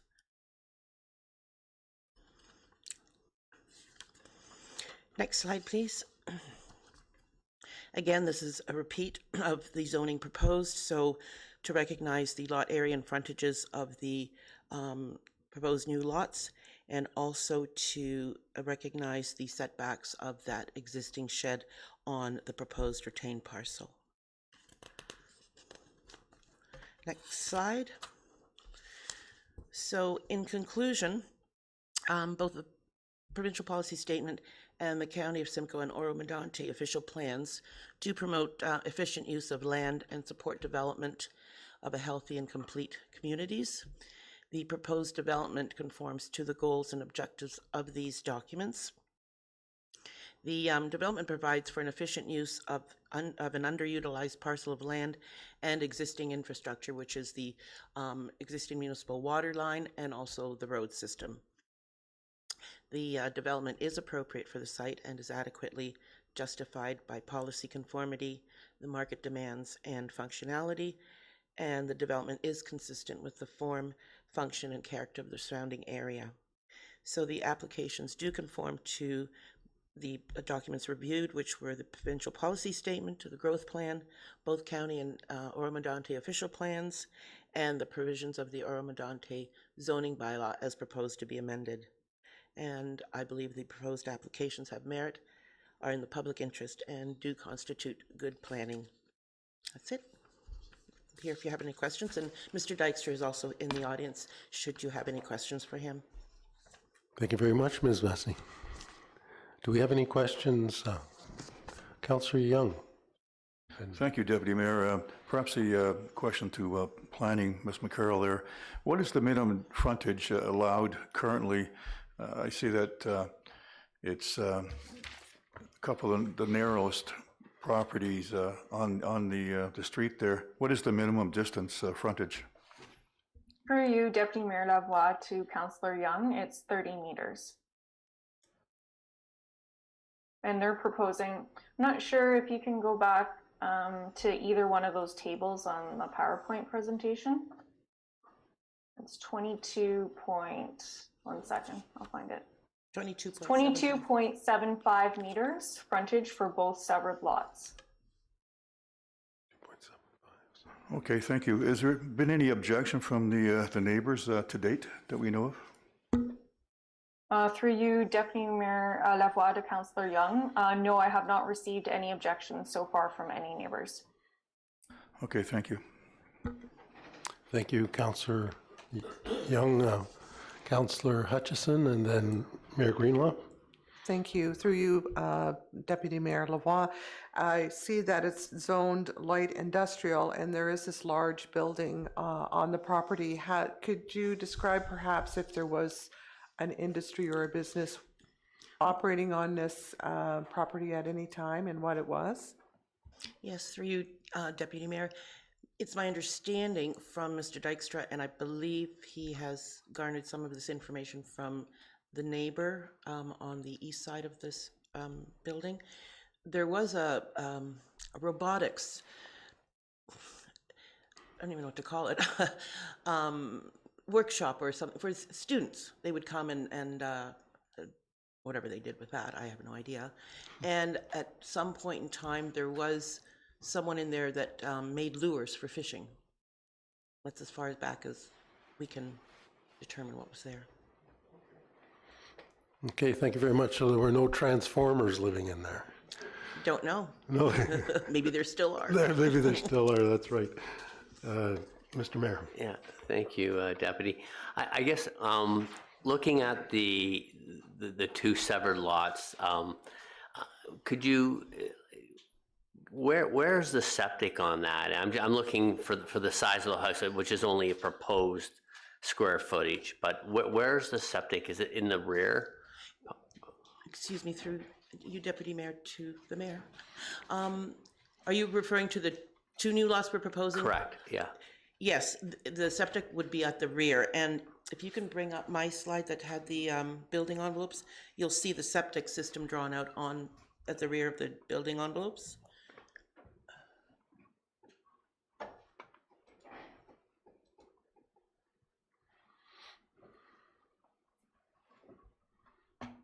Yeah, this one. So in blue is the building envelope, and to the rear, you'll see the outline of the septic system with all the dimensions. So the tank is approximately 1.5 meters from the building structure, and then the field is 4.4 meters further along. Okay. And 3 meters from the property line. Mm-hmm. Okay, thank you. Okay, well, thank you very much. I have no other questions at this time. Thank you. Okay, thank you. And while we're on that, that's perfect. I did have a question about that. Are those setbacks shown in that drawing compliant with the setback requirements? Yes. At 2.5, okay. Yeah, that's why the building envelope is not completely square. Right. No, that's good, because I think it's 3 in my area, so Yeah. I wondered. Okay, Councillor Schell, please. Yes, thank you. I noticed on the front of the Quonset building, there was a gas meter. That may be the answer to why there was a different address, because the gas company has to have an address to send the gas bills. It's convenient for the new house there. Well, because it'd be coming in from Lakeshore Boulevard, or from Shellswell. And that's the side that the Quonset hut is facing. So that service would have been coming in off that road. Right. Okay, thank you very much. Any further questions from committee? No, thank you very much. Seeing none. Any further comments from staff? No, okay. Is there anyone registered to speak to the matter, Madam Deputy Clerk? No, staff did not receive any additional registrations. Okay, thank you. And is there anyone else additionally? Yes, please, sir. Please take the podium and state your name. Thank you. Thank you very much. Sir, I am Terry Gavin. I live next door on 31 Shellswell Boulevard. I didn't realize that I should have registered a complaint. I'm not complaining. I am totally for rezoning, and I just don't like the idea of two such small lots that are not much more than half the size of any other lot on Shellswell Boulevard. And that is the way people live there, and to put two big houses on two small lots right at an intersection like that, I think would not be prudent. And as far as the building, you asked a question of what it did. Yes, he made fishing lures, he plated lures and made lures, and then in later years, Doug Bedford was the owner. He did painting of auto parts and stuff in there. So you are aware of what went on in that place. Thank you very much, I've been there sir. almost 44 years, so I know that. You have a lot of long-term residents in the neighborhood. Yes, You yes, do. and we all like our large lots, and we just don't like So- the idea of two. If he went with one lot, I'm up for it. Okay, so thank you very much, sir. Thank you. Thank you. Anyone else from the gallery who wishes to speak to this matter? Seeing no one? Okay, thank you very much. Any further comments from council or committee? Thank you. Okay, having said that, I'll close the meeting today. So I wish to thank all of the participants who came today to speak. Thank you, Mr. Dykstra. Thank you, Ms. Vasny. Thank you, sir. For your submissions, either written or oral, and planning staff and council will take the comments into consideration, and a decision will be mailed out after one is made, and there'll be a subsequent hearing on this matter, I believe. And once made, the hearing decision will be mailed out to the participants. Thank you very much. Okay. On to item 6A. It's a public hearing on application 2023A19, Christopher Frank, 67 Lakeshore Road East. This public hearing is being held in accordance with the provisions of the Planning Act to obtain public comments with respect to the proposed application by Christopher Frank on lands municipally known as 67 Lakeshore Road East. Please be advised that this hearing is being digitally recorded for the purposes of the creation of a public record. Only after comments are received from the public, township staff, and requested agencies will the Development Services Committee make a decision on the proposed application. Madam Deputy Clerk, do we have any correspondence received on this matter? Yes, correspondence received from the Township of Oro-Medonte Building Division dated May 24th and Enbridge Gas dated June 2nd, 2023. Thank you very much. I'll now turn the meeting over to Danielle Waters, planner, who will explain the purpose and effect of the proposed application and any written statement received from the applicant. Ms. Waters, please. Thank you, Deputy Mayor. This is minor variance application 2023A19 for 67 Lakeshore Road East. The zoning is shoreline residential, official plan designation is shoreline, and the current use is residential. So the applicant is proposing to construct an addition to the existing dwelling that will be an addition as well as a deck, and are requesting a reduced rear yard setback of 5.4 meters or 17.8 feet. Next slide.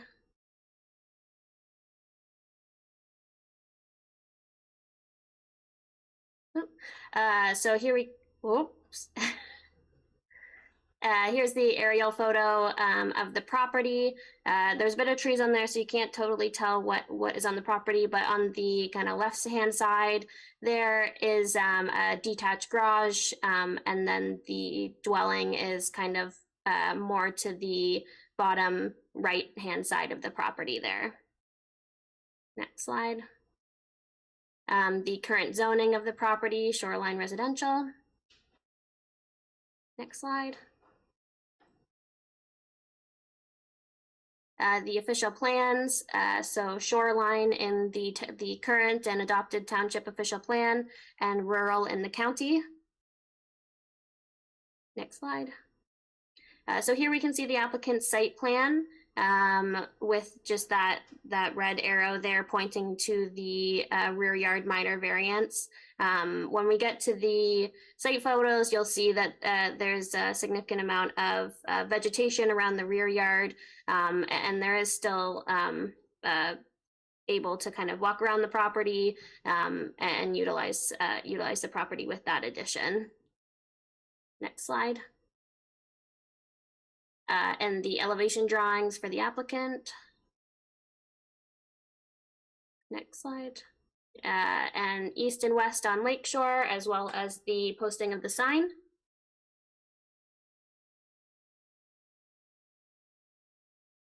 The photo on the left is the existing dwelling, and on the right-hand side is the existing detached garage. And when we look at the kind of left side, the left photo there, we can kind of see the left side of the dwelling, and that's where that addition is going out the back side of the dwelling there. Next slide.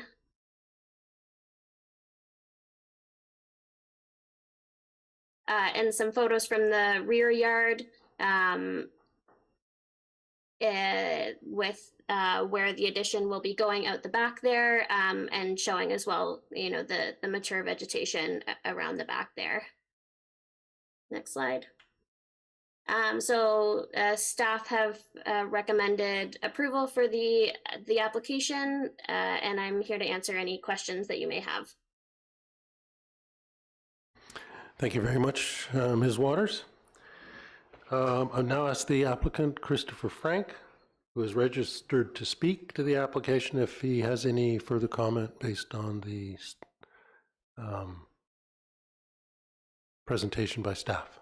Mr. Frank, please. Thank you, Mayor, Deputy Mayor, and councilors. No further comments to be added. There is a right-of-way behind the house, and the design is respectively done to maintain adequate use of that for the neighbors. Okay, thank you very much. Any comments or questions from members of council for staff or for the applicant? Okay, seeing none.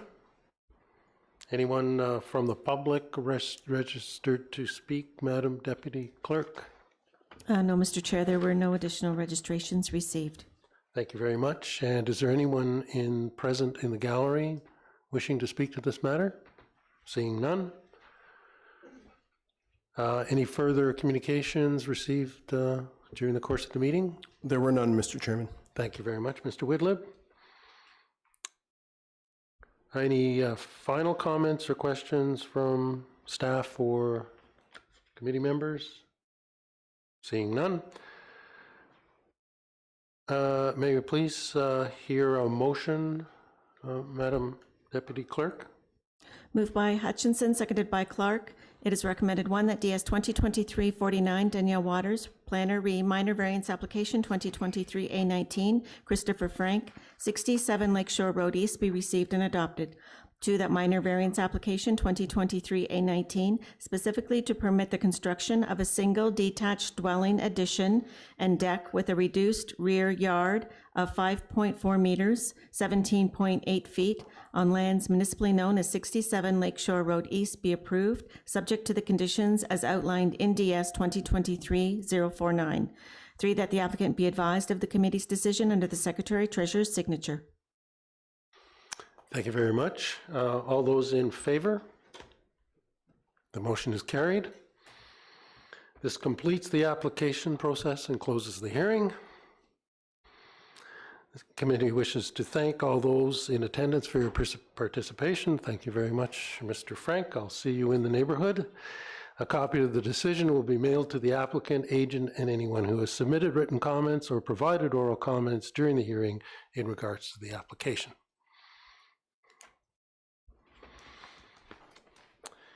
Okay, on to item 6B in the agenda. Application 2023-A20 and 2023-B08 by Huntley Holdings, Inc., 57 Line 7 North.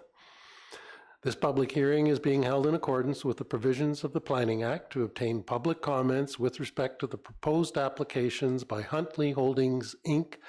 on lands municipally known as 57 Line 7 North. Please be advised that this hearing is being digitally recorded for the purposes of the creation of a public record. Only after comments are received from the public, township staff, and requested agencies will the Development Services Committee make a decision on the proposed applications.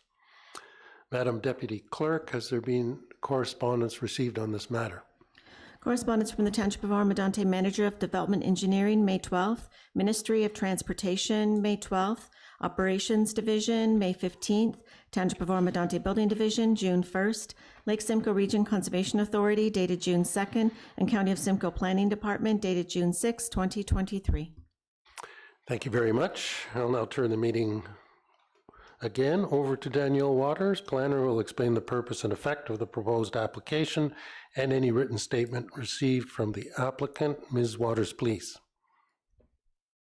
Thank you, Deputy Mayor. So this is minor variance application 2023-A20, as well as consent application 2023-B08 at 57 Line 7 North. The zoning is economic development. The official plan designation is in the Oro Center Secondary Plan, which is office industrial. And the current use is a mixture of industrial commercial as well as residential. So the applicant is applying for the consent as well as a minor variance to go along with that, to sever the existing single detached dwelling from the commercial industrial use on the property, with the retained lot being the commercial property, which will have a reduced frontage to approximately 21.7 meters or 71.2 feet. Next slide. And here shows the section from the zoning bylaw for that reduced frontage of 21.7 meters. Next slide. Here we can see the aerial photo of the property, just to kind of show you where it is. It's kind of across the highway from the township office. When you come around the overpass, it's just to the right of that. And so on the kind of close to the middle part of the property, you can see the residential portion. And then near the rear of the property with the orange roof there is the commercial industrial use, as well as around the property. It's a landscaping company. Next slide. So this is the zoning for the property, economic development. Next slide. And then this is a breakdown of the, wasn't totally updated there, the official plan that shows that secondary plan designation of office industrial. Next slide. And then all of the official plans. So currently it's in the secondary plan area, and then in the updated official plan, it's designated employment area, and then in the county official plan, it's designated rural. Next slide. Here we can see the consent sketch. So the red would be the severed lot, being the residential portion of the property, and then the green being an irregular shape for the commercial industrial use. Next slide. So looking east and west along line 7, as well as the 2 notice signs being posted. So the photo on the left showing the existing dwelling, which if you're looking at it, when we go to the photo on the right, I've added some colored lines. Hopefully that kind of helps a little bit to show where the property lines are. So the two yellows, the yellow on the left, and then the yellow on the right, showing the yellow on the right probably not totally indicative of the lot line on that side, and then the red basically showing, you know, where the split in the property will be, as well as the existing entrances into both properties, or the single property proposing to be two properties. Next slide. The photo on the left showing the commercial building to the rear of the property, and then just a photo looking back from that commercial use towards the road, and you can kind of see the existing dwelling in that photo there. Next slide. So there's several conditions that go along with this, including road widening for the township, as well as an additional condition that possibly is not changed within the PowerPoint here, but a requirement from LSRCA that they are looking for a planting plan. And so that's an additional condition that has been added into the consent. And I'm here to answer any questions that you may have. And I believe that the applicant or the agent is here to speak, Jamie Robinson. Yes, thank you very much, Ms. Waters. I'll now ask the agent, Jamie Robinson, and Jonathan Pock, who are registered to speak to the applications, if they wish to provide any comment or add anything further to staff's report. Good evening, Mr. Chairman. Can you hear me okay? Yes, we can. You're a little bit wavy, but we can make you out. Okay, thank you, sir. I'll be very brief here. We agree with the staff report that's been completed for this application. It's a pretty minor application to separate existing uses on a property. So we do agree with both the minor variance and the consent. 2 points I wanted to make. The first relates to condition 3D as it applies to parkland dedication. We do not believe this is an appropriate condition for this application. The intent of parkland dedication requirements under the Planning Act is when there's an additional demand for parkland created as a result of the creation of a new lot. And in this case, the dwelling's already present. There is no increased demand for parkland as a result of this application. So we believe that condition should be struck. We also have reviewed the municipality's parkland dedication bylaw. And we recommend that when you update undertake an update to that bylaw, that you consider circumstances where you're separating existing land uses and where you're dealing with surplus farm dwelling severances and things like that, that there is no demand, and make it very explicitly clear in that bylaw that there is no additional demand and parkland dedication should not be required. I fully agree with it when there's a new dwelling in play or a new lot to support a new dwelling, but that isn't the case here. So that's point one. Point two is the LSRCA comment that's been provided to me today related to an additional condition for a planting plan. I do not believe that's reasonable for this situation. There is no additional development proposed here. The lands are zoned and designated in the official plan for industrial uses. And the planting area they're seeking isn't where the severed lot is. It's adjacent to the retained lot on the north lot line, which abuts additional lands which are designated in your new OP and existing OP for industrial purposes. And there is a section in the Lake Simcoe Protection Plan which LSRCA failed to mention, section 6.4.5.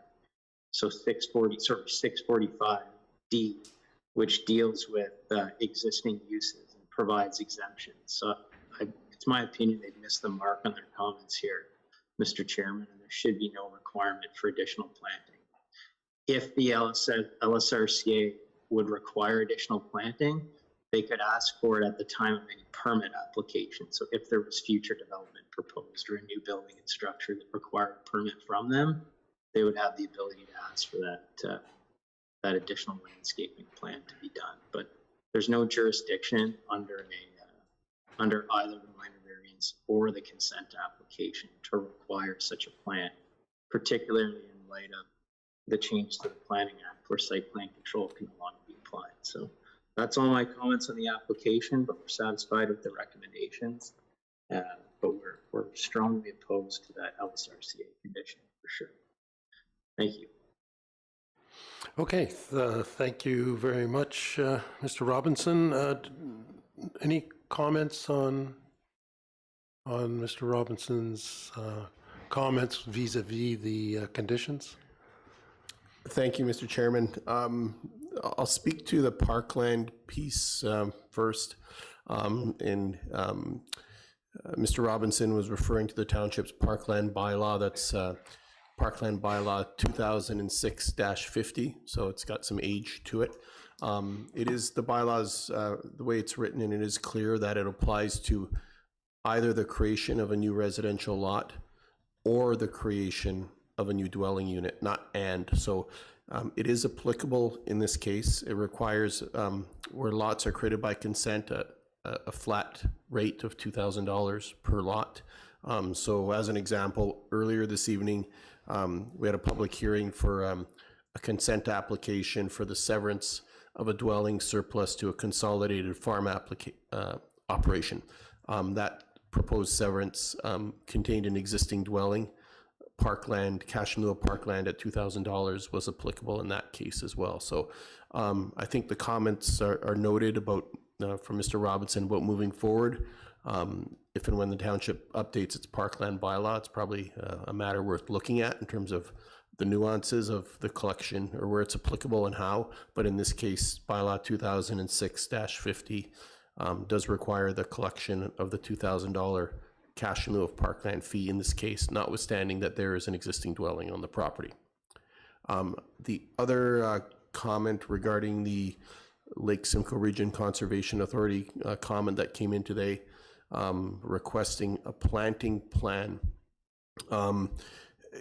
Without going into the nuances of the Lake Simcoe Protection Plan, that's the authority under which they would have requested that, and I heard the reference to the other section Mr. Robinson mentioned.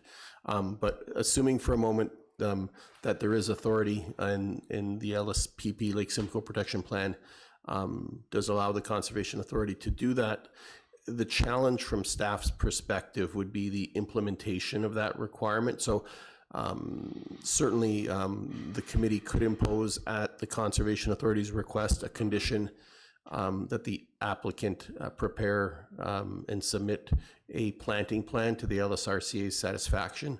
But as Mr. Robinson indicated, Bill 23 removed one of the implementation measures that staff might have used in that sense, and that would have been to utilize site plan control to a single lot development in order to ensure that that planting occurs and is maintained. The other mechanism where a planting plan could be implemented would be through an LSRCA permit. However, these lands are outside of the LSRCA permit area. The permit area does capture the land that's within the cloverleaf adjacent to Highway 11, but does not extend beyond that. So appreciate the comment from the Conservation Authority, but from a practical standpoint, it'd be difficult to see how it could be implemented and subsequently enforced, and recognizing that no new development is being proposed in this case as well. So respectfully, I think staff's suggestion would be to not impose that condition in this case. Thank you very much, Mr. Whitlib. Do you have a response to that, Mr. Robinson?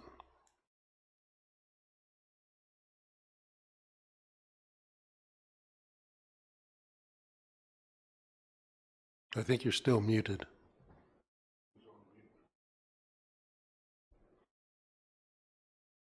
Great. Sorry, Mr. Chairman. I don't need to get into a debate with Mr. Whitliff. We actually talked about it on the phone this afternoon. And the bylaw is what it is from the park and lieu perspective, cash and lieu parkland perspective.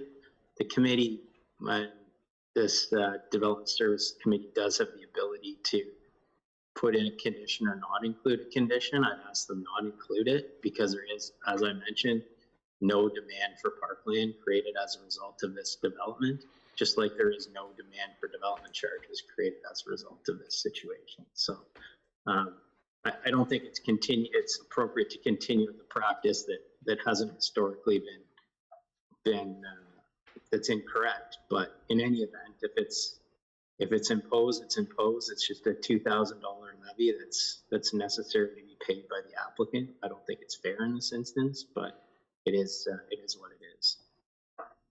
Okay. Thank you very much for those comments. I just had one question. So the property that's the house currently sits on, that's going to be severed, is currently zoned economic development. Is that correct? And it will be rezoned to residential. Mr. Whitman. Thank you, Ms. Waters. Sorry. Please proceed. To you, Deputy Mayor. It will remain economic development as there is a section within the Planning Act that will allow that use to continue. And given that it is within that secondary plan for office, industrial, and whatnot, staff have used that section of the Planning Act to basically allow that residential use to continue with that zone. Okay, thank you very much for that clarity. Mr. Mayor, did you have your? Thank you very much. The floor is yours. Yes, Deputy, thank you. Derek, through the deputy to you, my understanding is LSCR's comments came in, or recommendations came in this afternoon. That is correct. Okay, so Mr. Robinson, have you had a chance to discuss the conditions with the LSRCA since prior to the meeting, or no? Through you, Deputy Mayor, to the Mayor, I wasn't provided with them until after business hours today, so I have not contacted the LSRCA, but I have reviewed them, and I have provided my comments on them, and I agree with Mr. Whitliff's comments that that condition is just not appropriate in this instance where you're recognizing existing, where the applications recognize existing developments. There's nothing new here. So. Okay, thank you. So, Mr. Whitliff, you can confirm that this is outside of the LSRA's jurisdiction now, and we're not withdrawing something that technically we should not be without their further discussion or debate on this? Yeah, through the chair to Mayor Greenlaw, the LSRCA is certainly making the comment within their broader mandate under the Lake Simcoe Protection Plan. The problem is the implementation, and again, I can confirm it is outside of the regulated area, so there's no mechanism to tie it to an LSRCA permit, in which case then the LSRCA would be able to enforce it through that permit. There's just no mechanism here to do that. Okay. No. Thank you. Okay, thank you very much.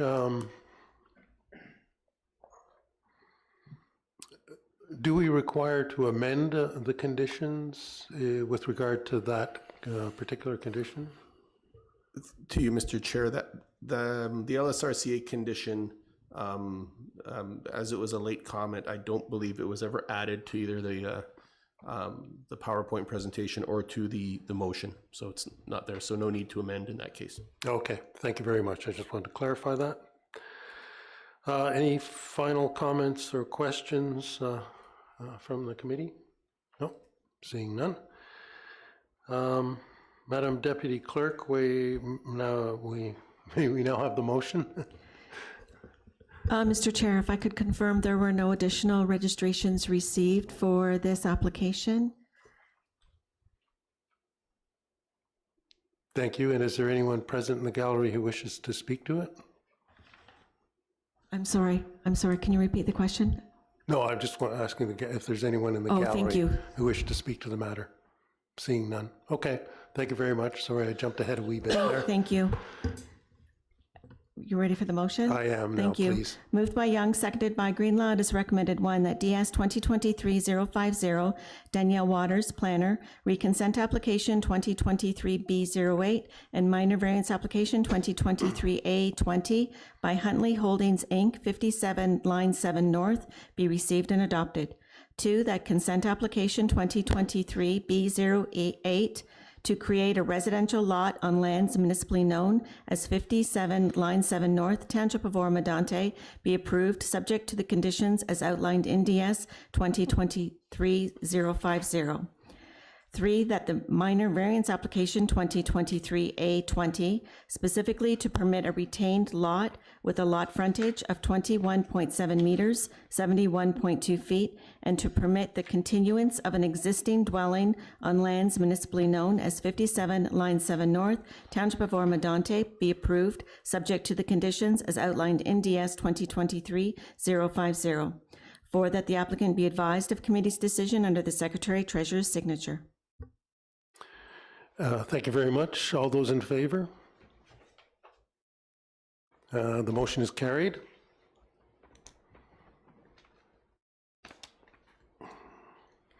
This completes the application process and closes this hearing. The committee wishes to thank all of those in attendance, in person or virtually, for their participation. A copy of the decision will be mailed out to the applicant, agent, and anyone who has submitted written comments or provided oral comments during the hearing in regards to the application. Thank you. Item 6C on the agenda, application 2023A21, Terry and Thomas Crosby, 4275 Line 10 North. This public hearing is being held in accordance with the provisions of the Planning Act to obtain public comments with respect to the proposed application by Terry and Thomas Crosby on lands municipally known as 4275 Line 10 North. Please be advised that this hearing is being digitally recorded for the purposes of creation of a public record. Only after comments are received from the public, township staff, and requested agencies will the Development Services Committee make a decision on the proposed application. Madam Deputy Clerk, do we have any communications on this matter, please?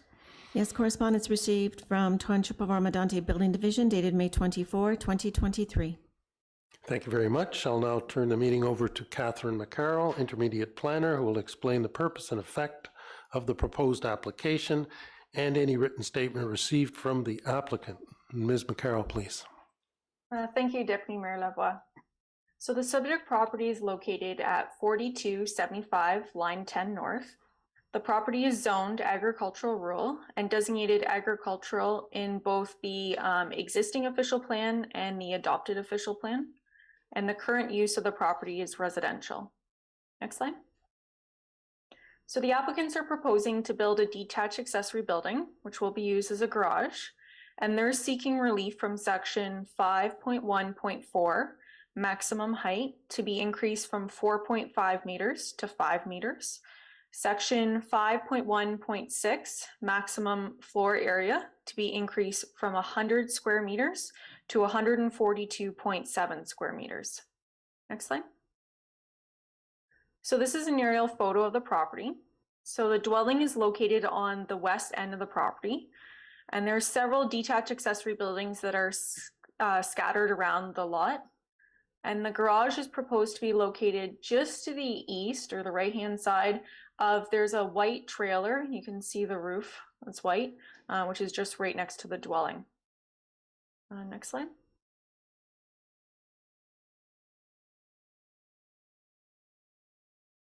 So this is a map that shows the existing zoning of the property. So as you can see here, the property is zoned agricultural rural. Next slide. So as you can see on these maps, the property is designated agricultural in the township's existing official plan, the adopted official plan, and the county official plan. Next slide. So this is the applicant's site plan. So the proposed building is marked in red. Although it says proposed pole barn, it's actually a proposed accessory building, and that's based off of its proposed use for storage. The lot is actually not large enough to permit an agricultural use because it's less than 2 hectares in size. Next slide. So this is the applicant's elevation drawings for the proposed garage. Next slide. So this is the applicant's proposed floor plans. So that's the rectangle that's located at the bottom with the dimensions, and then he just indicated the proposed setbacks at the top. Next slide. So these are the views looking both north and south along line 10 north. Next slide. And this is the public notice sign that was posted along the road. Next slide. So the photo on the right shows the existing single detached dwelling. And then the photo on the left shows one of the existing sheds that's located at the very back of the property. Next slide. So the photo on the left shows the existing pool house. There's a gazebo and the swimming pool. And then the photo on the right shows a few detached accessory buildings, and they also have a shipping container. Next slide. So the photo on the left shows the location of the proposed accessory building. So you can barely make it out, but there are 4 stakes there. It's essentially where he has that tarp or cover on the grass is essentially where he's proposing to put it. And then the photo on the right shows the view of the property from the road. So the building will be just to the right of the dwelling, in behind the dwelling. So you won't be able to see it that well from the road. Next slide. So it's recommended that minor variance application 2023-A21 be approved, as the application meets the 4 test of the Planning Act and conforms to or is consistent with the applicable provincial, county, and township planning policies, and it represents good planning. So all the recommended conditions are listed here on the screen. They're all standard conditions, and I'm available if there are any questions. Thank you. Thank you very much, Ms. McCarroll. Now ask the applicant, Thomas Crosby, who is registered to speak to the application, if he has any further comments to make with regard to the presentation of staff. Please step forward, sir, if you have any comment. No, I don't. Okay, the applicant has declined comment. I think it speaks to the value of the presentation. Committee members, do you have any comment or questions on this matter? Seeing none. Are there any members of the public registered to speak via Zoom or in the gallery? No, Mr. Chair, staff did not receive any additional registrations. Thank you very much, Madam Deputy Clerk. Is there anyone in the gallery who wishes to speak to this matter? Seeing none. Any additional correspondence received during the course of the meeting? No, Mr. Chairman. Thank you very much, sir.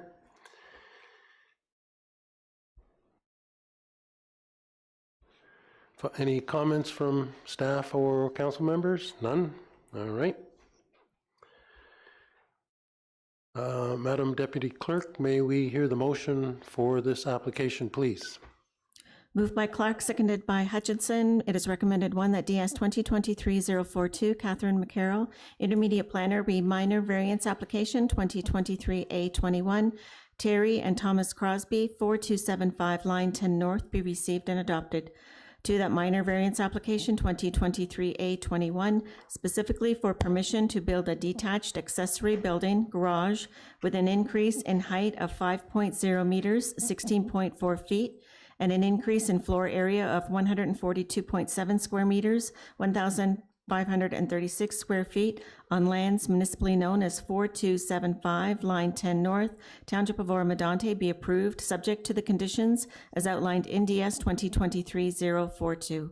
3, that the applicants be advised of committee's decision under the Secretary-Treasurer's signature. Thank you very much. All in favor? The motion is carried. This completes the application process and closes this hearing, and may you enjoy your new accessory building.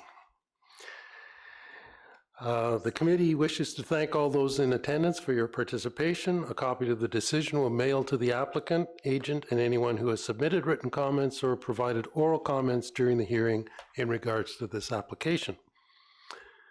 Moving on to item 6D of the agenda, having to do application number 2023A22, George Harich, 1146 Line 5 South, 1160 Line 5 South, and 7 Simcoe Avenue. This public hearing is being held in accordance with the provisions of the Planning Act to obtain public comments with respect to the proposed application by George Harich on lands municipally known as 1146 Line 5 South, 1160 Line 5 South, and 7 Simcoe Avenue. Please be advised that this hearing is being digitally recorded for the purposes of the creation of a public record. Only after comments are received from the public, township staff, and requested agencies will the Development Services Committee make a decision on the proposed application. Has there been any correspondence received on this matter, Madam Deputy Clerk? Correspondence from the Township of Oro-Medonte Building Division dated May 24 and Hiawatha First Nation dated May 16, 2023. Thank you very much. I'll now turn the meeting over to Catherine McCarroll, Intermediate Planner, who will explain the purpose and effect of the proposed application and any written statement received from the applicant. You're up again, Ms. McCarroll. Thank you very much. No, thank you, Deputy Mayor Lavoie. So the subject property has 3 addresses. So it's 1146 Line 5 South, 1160 Line 5 South, and 7 Simcoe Avenue. The property is zoned shoreline residential and designated shoreline in both the township's existing and adopted official plans. And the current use of the property is residential. Next slide. So on May 3rd, which was the last Development Services Committee meeting, the committee granted provisional consent of consent applications 2023 B05 and B06 to permit 2 residential lots. And one of the conditions was that they obtain a minor variance to recognize the reduced lot areas for both the 2 severed lots and the retained lot. So the 2 severed lots are proposed to have a reduced lot area down from 0.2 hectares to 0.12 hectares. And the retained lot is proposed to have a reduced lot area down from 0.2 hectares to 0.15 hectares. Next slide. So this is an aerial photo of the property, and the property is outlined in red. So the retained lands, which is 7 Simcoe Avenue, contain a dwelling, and the 2 severed lots, which are along Line 5 South, are currently vacant. And as you can see on the aerial imagery, there are a number of lots that are significantly smaller than what they're actually proposing. You can see immediately to the south on Line 5, and a little bit further down along Simcoe Avenue. Next slide. So this map shows the existing zoning of the property, which is shoreline residential. Next slide. So on the map on the left and the middle map, those are the township official plan, the existing one on the left and the adopted one in the middle, and both of them, the property is designated shoreline. And then the map on the right-hand side is the county official plan, which shows that the property is designated rural in the county official plan. Next slide. So this is the applicant's site plan. So the retained lands are marked in red, and the 2 severed lots are marked in green and blue. And all 3 lots are deficient in lot area, although they're still comparable to, and in some cases larger than, some of the surrounding lots that you can see to the south. Next slide. So these are the views looking both north and south along Line 5 South. Next slide. And these are the views looking north and south along Simcoe Avenue. Next slide.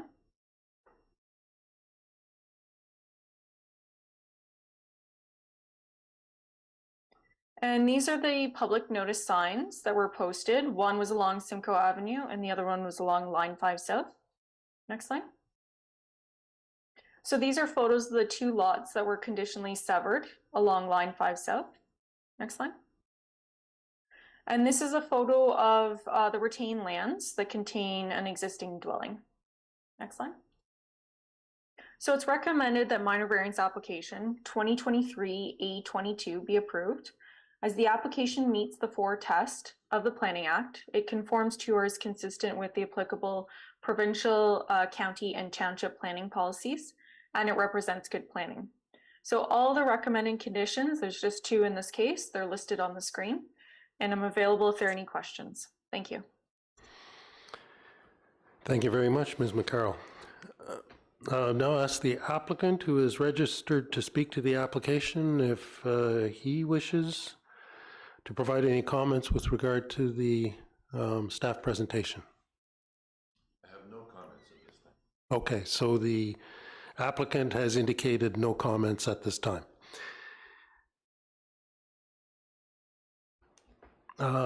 Members of the committee, do you have any questions or comment for the applicant or staff? Seeing none.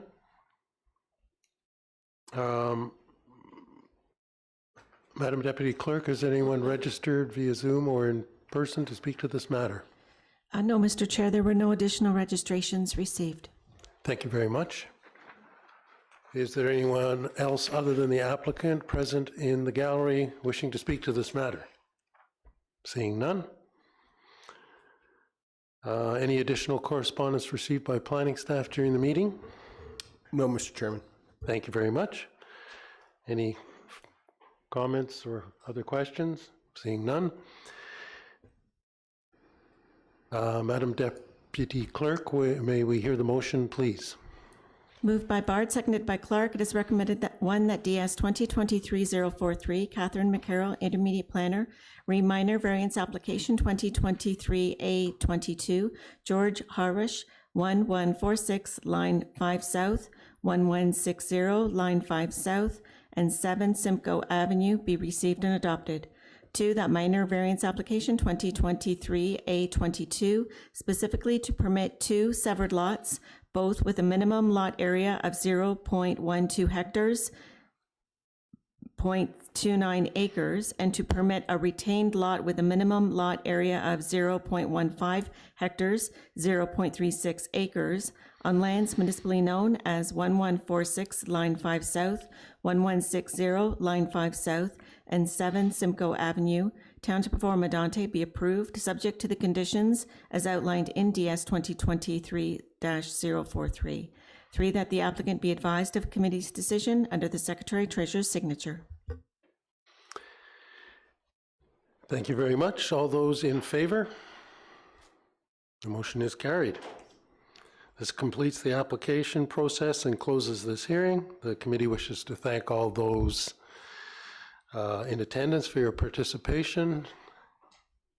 A copy of the decision will be mailed to the applicant, agent, and anyone who has submitted written comments or provided oral comments during the process in regards to the application.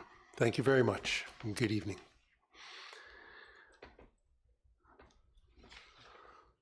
Item 6E in the agenda, 2023-A23, Monica and Ray Shell, 129 Parkside Drive. This public hearing is being held in accordance with the provisions of the Planning Act to obtain public comments with respect to the proposed application by Monica and Ray Shell on lands municipally known as 129 Parkside Drive. Please be advised this hearing is being digitally recorded for the purposes of the creation of a public record. Only after comments are received from the public, township staff, and requested agencies will the Development Services Committee make a decision on the proposed application. Has there been any correspondence received on this matter? Correspondence received from the Township of Oro-Medonte Operations Division, May 15, Manager, Development Engineering, May 12th, and Hiawatha First Nation, dated May 15, 2023. Thank you very much. I'll now turn the meeting over to Andy Karaskakis, Senior Planner and Secretary Treasurer, who will explain the purpose and effect of the proposed application and any written statement received from the applicant. Mr. Karaskakis, please. Thank you, Mr. Chair. The minor variance application 2023-A23 is for lands located at 129 Parkside Drive. The subject lands currently support a one-story single detached dwelling with an attached garage and a boathouse. The current zoning of the property is shoreline residential, and also designated shoreline in the township's official plan, and it currently supports a residential use on the lands. The purpose of minor variance application 2023A23 is to permit the construction of a deck to be attached to the existing single detached dwelling with a reduced setback to Lake Simcoe.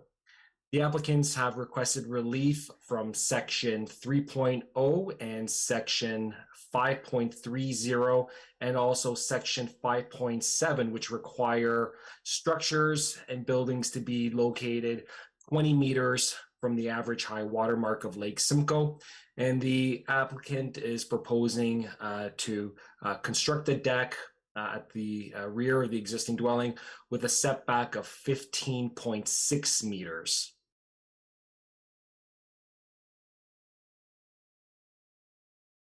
This image here just shows an air photo of the subject property outlined in red.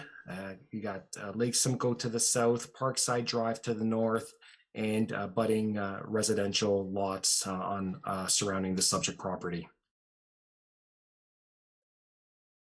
As noted earlier, subject property is zoned shoreline residential, as is outlined in that turquoise color, and similar in the surrounding neighborhood as well. The official plans, the current and the adopted official plans have the subject property designated shoreline and is designated rural in the county's official plan. The applicant's site plan shows the existing dwelling and the proposed deck, which has a proposed setback of 15.6 meters from the average high water mark of Lake Simcoe. The proposed deck is to be built along the width of the existing dwelling, and it's noted in the hatched outline on the applicant's site plan. Couple of images looking east and west along Parkside Drive and the notice sign posted in accordance with the Planning Act. Couple of images here, subject property from Parkside Drive, looking into the property, image on the right there, and the image on the left there shows the subject property along the shores of Lake Simcoe, which is the deck is proposed to be attached along that rear portion of the dwelling. A couple of images here, again showing the existing dwelling, the rear of the existing dwelling, and the proposed location of the deck. A couple of shots there looking east, and there's a shed, a couple of sheds there along that easterly lot line with mature vegetation, and the image looking west where the proposed location of the deck is to be located. Planning staff have reviewed the applicant's minor variance application and is of the opinion that it meets the 4 tests of the Planning Act, and are recommending approval of the application subject to the standard conditions outlined in the staff report. Mr. Chair, that's all I have right now. I'll be happy to answer any questions.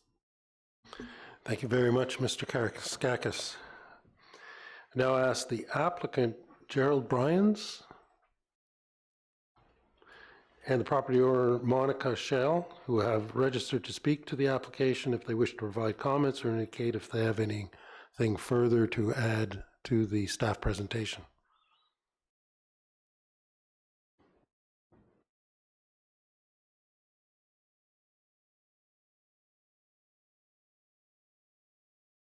Oh, I see Gerald Bryans there.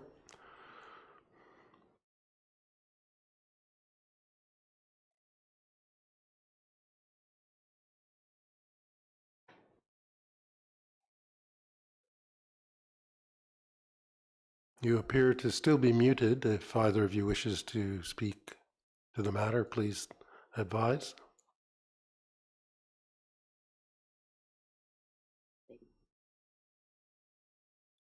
No comment at this time. Okay, thank you very much, Mr. Bryans. You're welcome. Any questions or comments from members of the committee? Yes, Mr. Mayor. Thank you, Deputy. Through you to Mr. Whitlow, or Andy, I apologize. I don't see in the deck or in the council not for public folder any comments back from Lake Simcoe on this.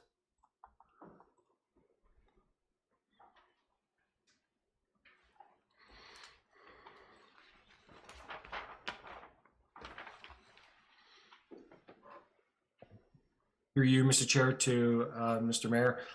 That's correct. The comments have not been received from Lake Simcoe Conservation Authority. Thank you. I know applications like this have come before us before where setbacks from the water's edge, there hasn't been a lot of leniency. They're there for a reason, and I'm just wondering, is the condition on approval? Because I'm concerned that we are jumping ahead in the process and not, have they been reached out to and for comment or no? We have a permit. Mr. Chair. We do go have, ahead, Andy. Sorry, we actually have a Lake Conservation Authority approval. Okay. No. And currently their approval setback from the lake was 15 meters, and we went 15.6, and they suggested to plant some shrubbery by the waterfront there to make it applicable. Okay. No, thank you. I didn't see it in that communication in the deck. So that's fine. Thank you. Thank you very much. Good question. Thank you, Mr. Bryans. Any other comments or questions with regard to this application? Okay, seeing none. Madam Deputy Clerk, do we have anyone registered to speak to this matter from the public? No, Mr. Chair, there were no additional registrations received. Thank you very much. Anyone here present in the gallery? Seeing none. Could I speak? Oh, certainly. Who is this? Okay, my name is Heidi Bryans, the wife of Harold Bryans. But just with the previous comment, there was concern that the Lake Simcoe Authority, just to be clear, that the Lake Simcoe Authority has a setback of 15 meters, and Oro has a setback of 20 meters. So we found this process to be actually pretty frustrating. More an appreciation that the Lake Simcoe Authority is really the authority on the lake.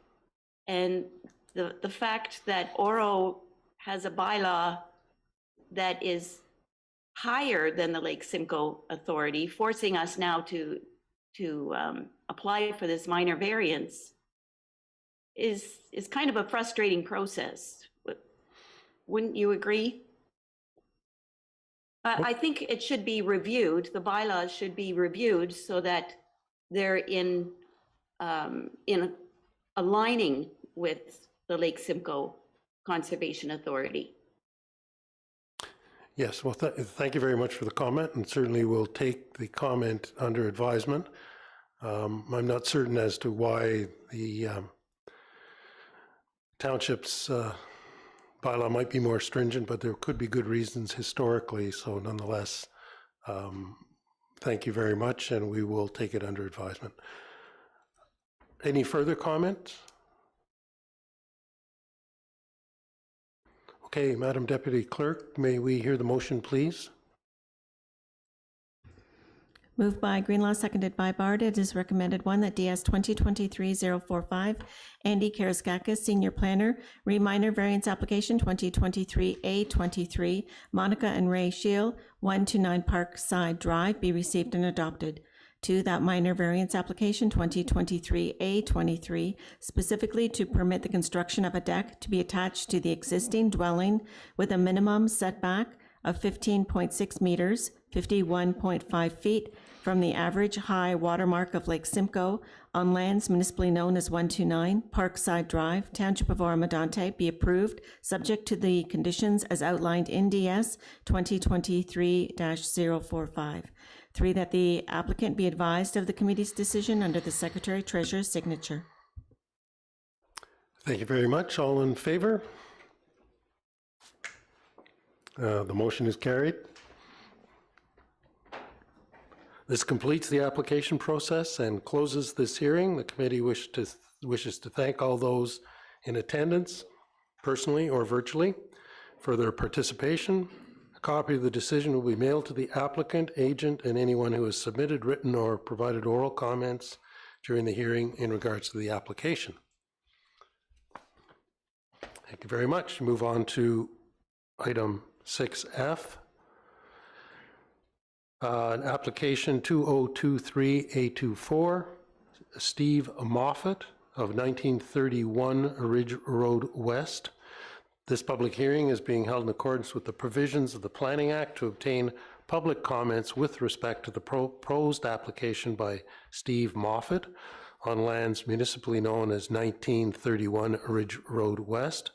Please be advised that this hearing is being digitally recorded for the purposes of the creation of a public record. Only after comments are received from the public, township staff, and requested agencies will the Development Services Committee make a decision on the proposed application.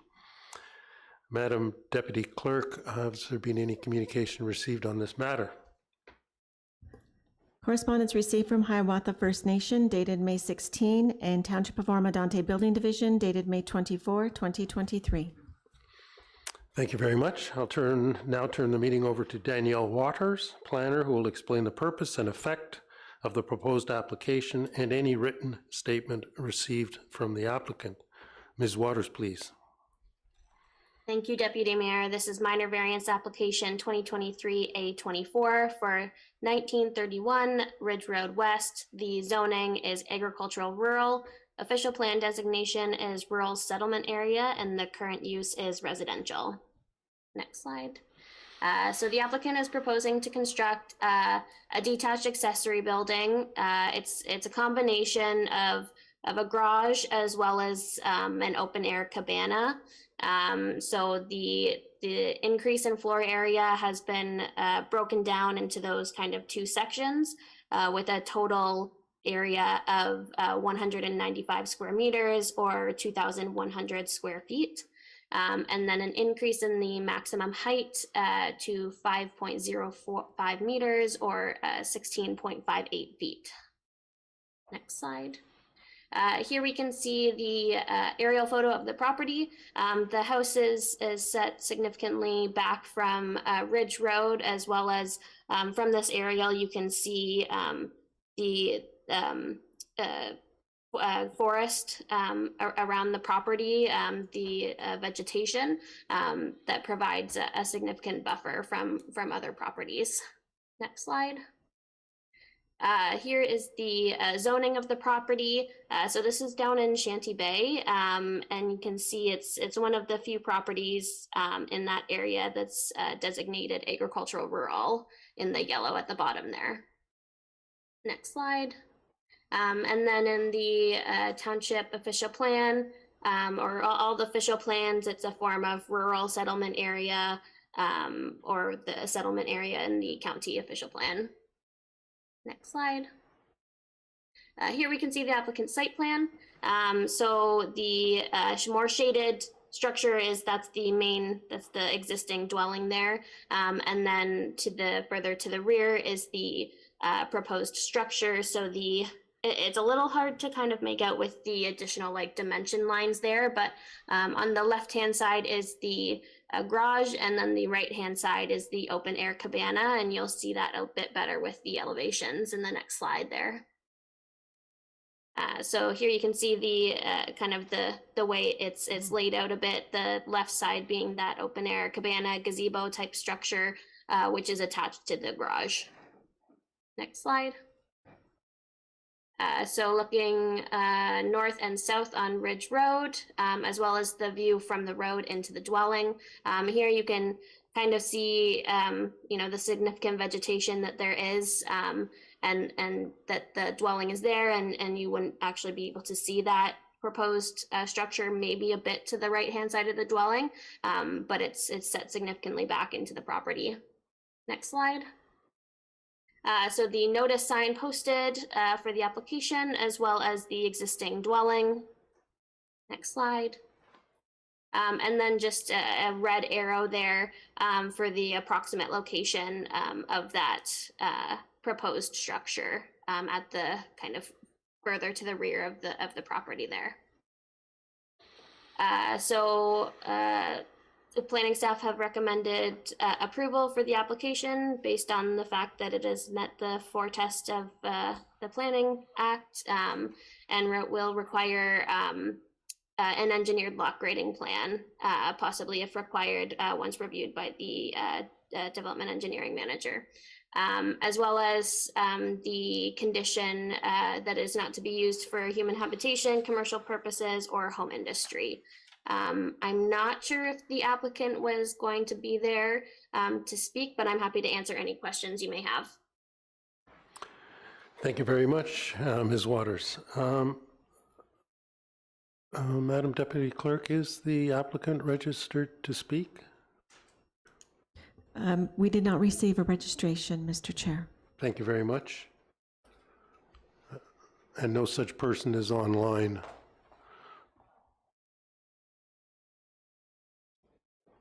Okay. Okay, thank you very much. Committee members, council, do you have any questions with regard to this application? Okay, anyone registered to speak at all? None, correct? That's correct. Okay, anyone don't believe so in the gallery registered to speak or wants to speak? Seeing none. Any additional correspondence received with regard to this matter, Mr. Whitlam? No, Mr. Chairman. Thank you very much, sir. Any final comments from committee members?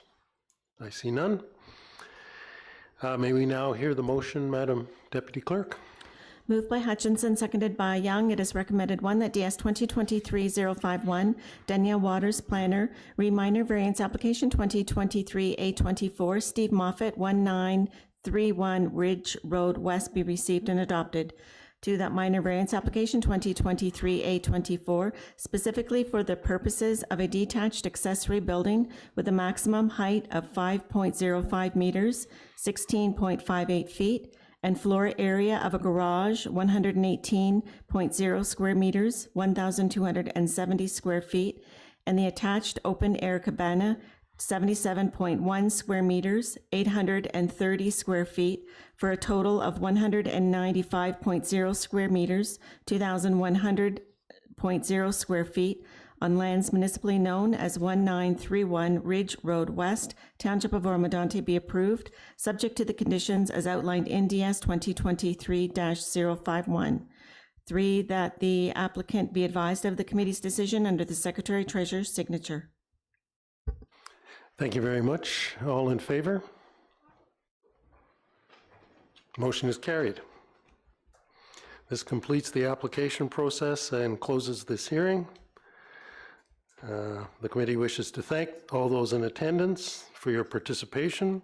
A copy of the decision will be mailed out to the applicant, agent, and anyone who has submitted written comments or provided oral comments during the hearing in regards to the application.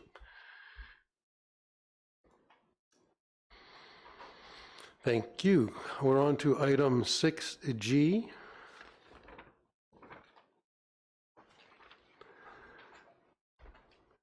Application 2023B07, Jennifer and Kevin Moore, 625 line 12 north. This public hearing is being held in accordance with the provisions of the Planning Act to obtain public comment with respect to the proposed application by Trevor, Jennifer, and Kevin Moore on lands municipally known as 625 line 12 north. Please be advised that this hearing is being digitally recorded for the purposes of the creation of a public record. Only after comments are received from the public, township staff, and requested agencies will the Development Services Committee make a decision on this proposed application. I'll now turn, oh, sorry, are there any communication received with regard to this matter, Madam Deputy Clerk? Correspondence received from the Township of Oro-Medonte Building Division, May 24. Thomas and Teresa Molly, dated May 26. Lake Simcoe Region Conservation Authority, dated June 2nd. Hydro One Networks, Inc., dated June 6. Township of Oro-Medonte Operations Division, dated June 6. County of Simcoe Planning Department, dated June 7. And Enbridge Gas, dated June 7, 2023. Thank you very much. I now ask the agent, Joshua Morgan, who's registered to speak to the application, and if he has any wishes to provide comments or to indicate anything further to the staff presentation. Mr. Morgan? Good evening. Can you hear me? Yeah, we can very well. Thank you. Hi, thanks for having me here this evening. I know that Mr. Karaskakis hasn't given his presentation yet. Would you like him to do so first, or would you like me to provide an overview? Well, that's a very excellent observation. I think I'll ask Mr. Karaskakis, if he wouldn't mind, who's the Senior Planner and Secretary Treasurer, to explain the purpose and effect of the proposed application and any written statement received from the applicant. Mr. Karaskakis, I could have winged please. it, I suppose, but this is better. I'll defer to Andy a bit here. Tried to get a shorter meeting there one way or another. Mr. Chair, thank you very much, and I wouldn't mind opening it to Josh to prepare the presentation. But if there's anything that I missed, then I'm sure Josh will be happy to fill it in. Consent application 2023 B07 is for lands located at 625 Line 12 North. The subject property has a lot area of approximately 70 hectares. And contains a single detached dwelling and 3 accessory buildings. So there's a barn used to shelter cattle in the winter, and 2 buildings which are currently being used for agricultural storage and a garage. The majority of the land is under agricultural cultivation, and the surrounding land uses predominantly consist of agricultural uses and include scattered rural non-farm dwellings. The subject property is currently zoned agricultural, rural, environmental protection, and mineral aggregate resource 2 zones, and are currently designated agricultural, Oro Moraine Natural Core Corridor Area, and Oro Moraine Enhancement Area. The purpose of consent application 2023 B07 is for the creation of a new lot through the severance of the existing dwelling, which is described as a surplus to a consolidated farming operation. The lands to be severed would have a frontage of approximately 149 meters along line 12 and would have an area of approximately 1.5 hectares. And as mentioned previously, would contain the existing dwelling and the existing barn, which for the purposes of this consent application would be considered a oversized detached accessory building on the 1.5 hectare parcel. The lands to be retained would have an area of approximately 69 hectares, which would be for the continued use of agricultural. Air photo here showing the subject lands outlined in red. The existing dwelling and the proposed severed lot will be along the line 12 frontage, so the westerly portion of the subject property. And you can see the lands are mostly being used for agricultural cultivation, but you can also see the thick green features there would be woodlots and the some of the natural heritage features on the property. Existing zoning. So as mentioned previously, the subject land has quite a few zones on there. So predominantly is in that agricultural rural zone, which you see in that yellowish type of color. There's a swath of the mineral aggregate resource 2 zone, which is in that pink purplish color, and the environmental protection zone in that green. So the severed lot is to be fully within the agricultural rural zone, but as noted in the staff report, there is a recommendation to rezone the retained lands to prohibit any future residential dwellings on that property. In the current township's official plan, the subject lands contain environmental protection portion of the property there. There's the Oro-Moraine core corridor area as well. And there's a little bit of the Oro-Moraine enhancement area, which is a little circular portion of the property kind of located in the Oro-Moraine core area as well, in that green area. So quite a few land use designations there, which corresponds to the appropriate features that are on the property. In the township's current official plan, as mentioned earlier, the subject property is designated agricultural, environmental protection, and also the Oro-Moraine core corridor area there. In the adopted official plan, the lands are designated agricultural and green lands, which reflects the county's current official plan land use.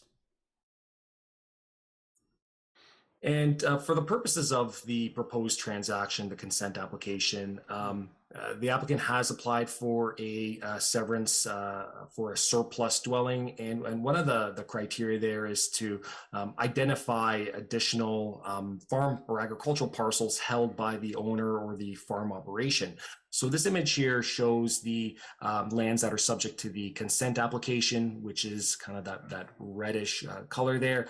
And other properties that are owned by the operation, the farm operation, are shown in that yellow color there. So those properties are in close proximity to the subject lands on the north side of 1516 Side Road, between line 11 and line 12 north.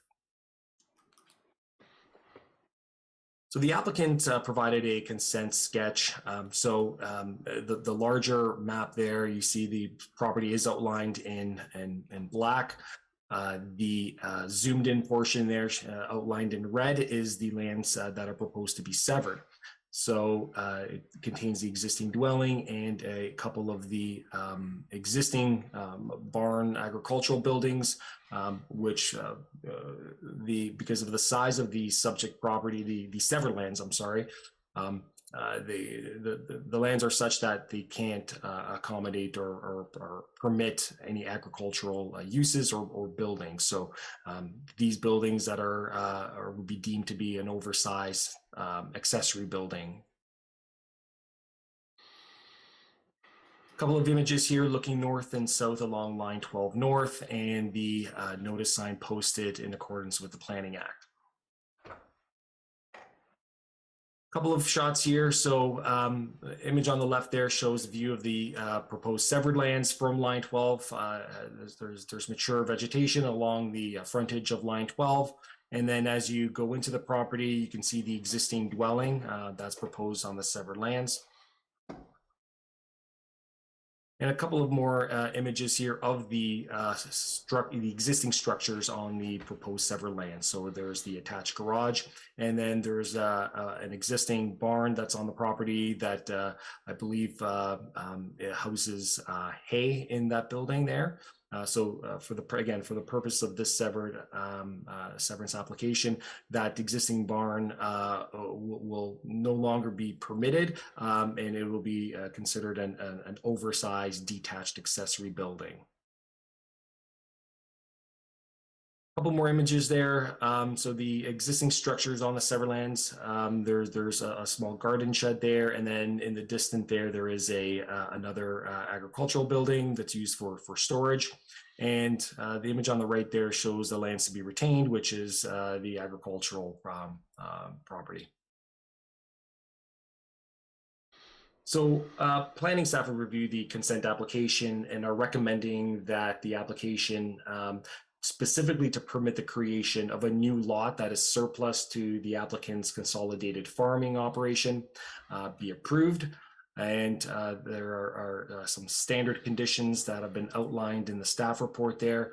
I would like to mention to committee specifically condition 2D.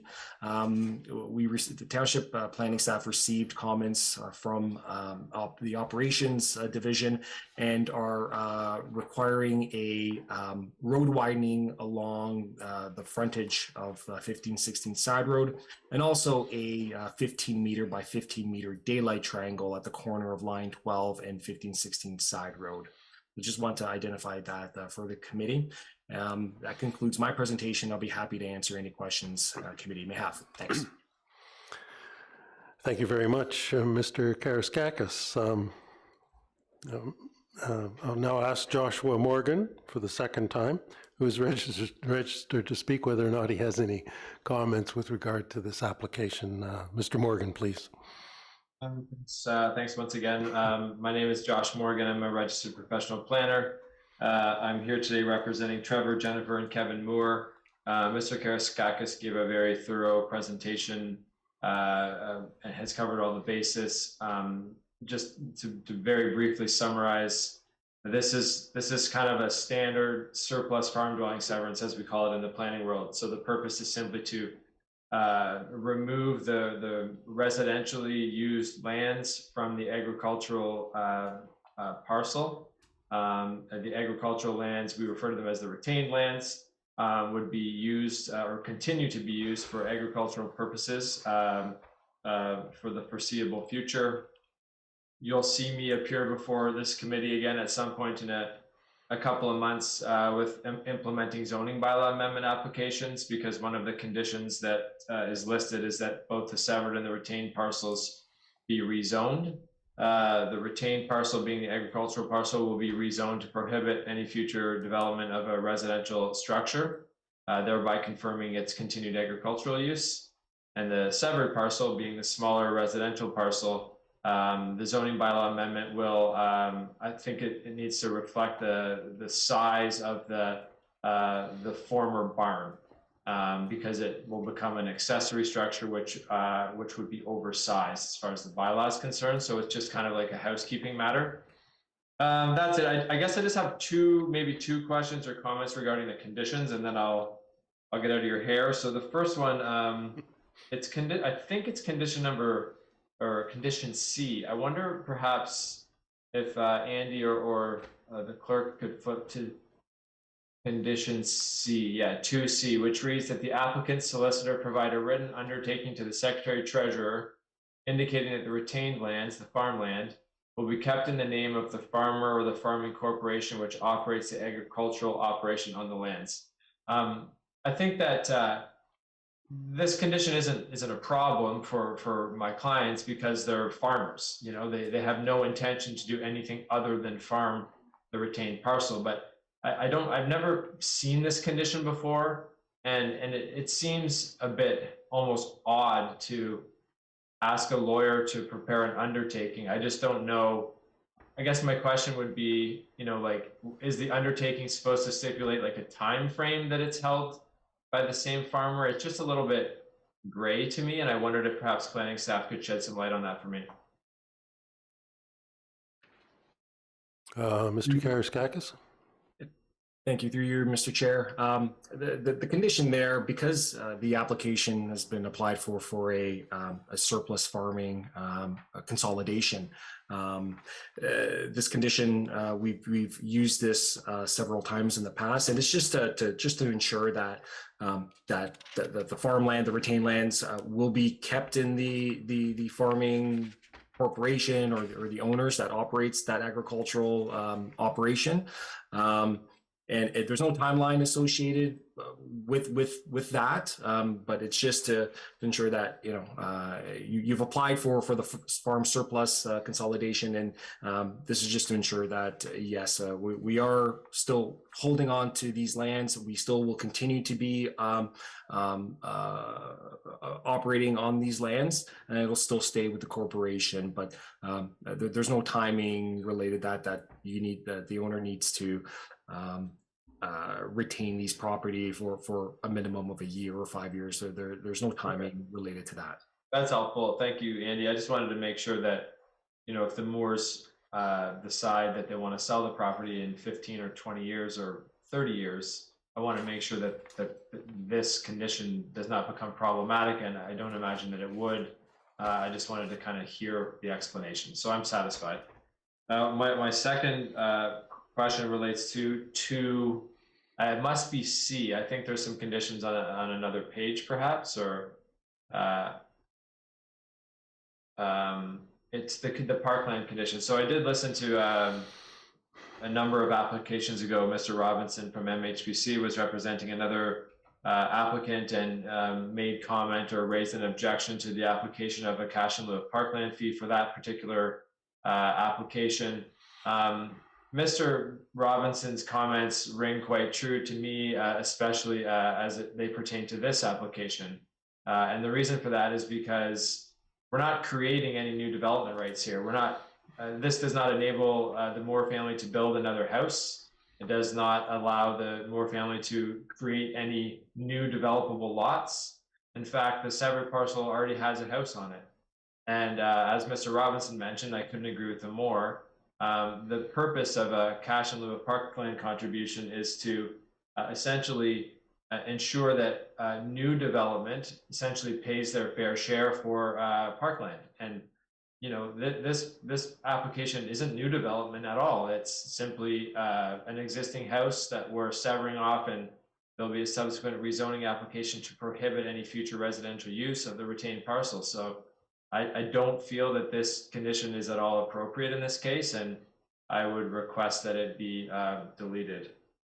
And then my final comment, I promise I'm finished after this, is just that we did learn through an email from Mr. Karaskakis at 4:40 this afternoon that the operations department was requesting road widening and site triangles. And although I was not surprised to hear that, I was frustrated that comment came only 3 hours or 2 hours before the meeting. I think that it's difficult for an applicant to receive that sort of feedback, and me as the agent with very little time to even speak with the applicant about it. And I'm not going to, sort of argue about it. I understand the municipality has the right to take those widenings, but I do think that the municipality should make a point of providing that feedback much earlier in the process. Thank you. Thank you very much for your comments. Mr. Morgan, are there any comments in response from staff?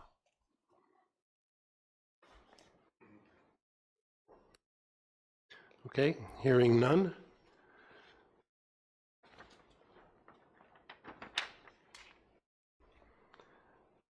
Madam Deputy Clerk, are there any other parties registered to speak to this matter? No, Mr. Chair, there were no additional registrations received. Thank you very much. Is there anyone present in the gallery to speak to this matter? No. Seeing none. Any additional correspondence received during the meeting? Director Whitlett? No, Mr. Chairman. Thank you very much, sir. Any final comments or questions from committee members? Councillor Schell. Yes, thank you, Deputy. The last comment about that Joshua brought up, I'm not clear. Are they going to stay, or are we going to address them later? Are they going to be removed? I'm not clear on that. Well, I think Councillor Schell, at this point, since there's been no motion put forth to amend the current motion, then the current motion stands as written with the conditions that are in it. Okay, thank you. Okay, thank you very much.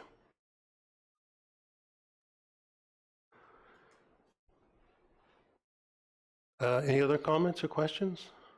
Seeing none. May we now hear the motion, Madam Deputy Clerk? Moved by Clark, seconded by Bard. It is recommended, one, that DS 2023-046, Andy Karaskakis, Senior Planner, Reconsent Application 2023-B07 by Trevor, Jennifer, and Kevin Moore, 625 Line 12 North, be received. Two, that the committee grant provisional consent to consent application 2023-B07 pertaining to lands located at 625 Line 12 North, Township of Oro-Medonte, to create a new lot having a lot area of approximately 1.5 hectares, 3.7 acres, and a lot frontage of approximately 149.1 meters, 487.1 feet, containing a dwelling that is surplus to the applicant's consolidated farm operation, subject to the conditions as outlined in DS 2023-046, as amended to add as condition D as follows and renumbered accordingly. D, that the applicant transfer to the Corporation of the Township of Oro-Medonte Township in fee, simple, and free and clear of all liens and encumbrances. I, a 3.0 meter wide road widening along the entire frontage of the severed and retained lands adjacent to 1516 Side Road. II, a 15 meter by 15 meter daylight triangle on the retained lands at the corner of Line 12 North and 1516 Side Road. The applicant's solicitor shall prepare and submit a draft of the proposed transfers for review by the township, together with his/her opinion letter stating that upon registration of the transfers, the township will have acquired a good and marketable title thereto, free and clear of all liens and encumbrances.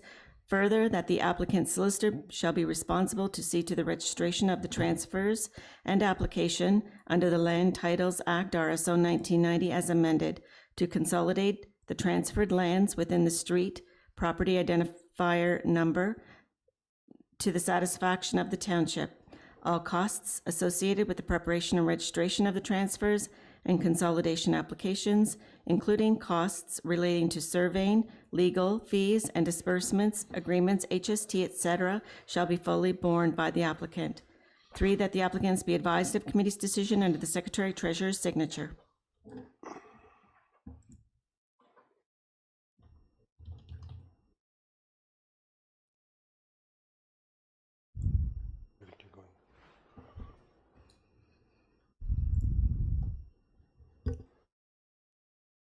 Is that the entire motion? Yes, Mr. Chair. Oh, thank you very much. I wasn't sure. No worries. Thank you. May I have a motion, or rather a vote, please? All in favor? The motion is carried. This completes the application process and closes the hearing. The committee wishes to thank all those in attendance, virtually or present, for your participation. A copy of the decision will be mailed to the applicant, agent, and anyone who has submitted written comments or provided oral comments during the hearing with regards to the application. Thank you very much. And I believe we're moving on to reports of municipal officers.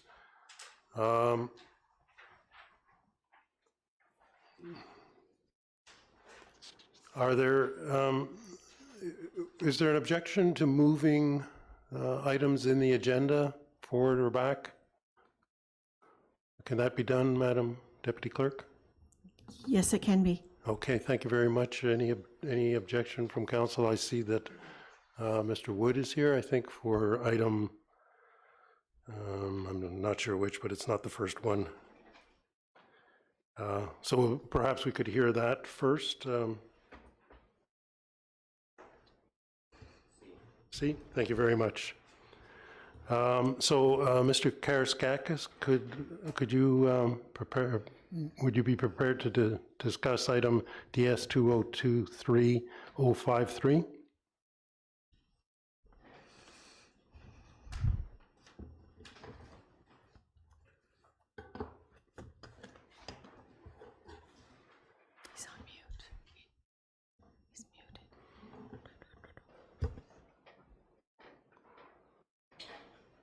Mr. Karaskakis?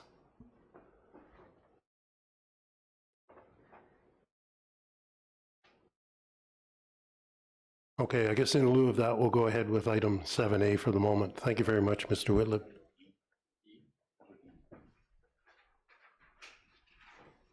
Item E? Oh, right. Okay, thank you very much. Item E, Danielle Waters, are you present? Yep, I'm here. Okay, thank you very much. Can we proceed then with DS 2023048? Can we please have a motion for that? Please, Madam Deputy Clerk. Thank you. For item Moved by 7E.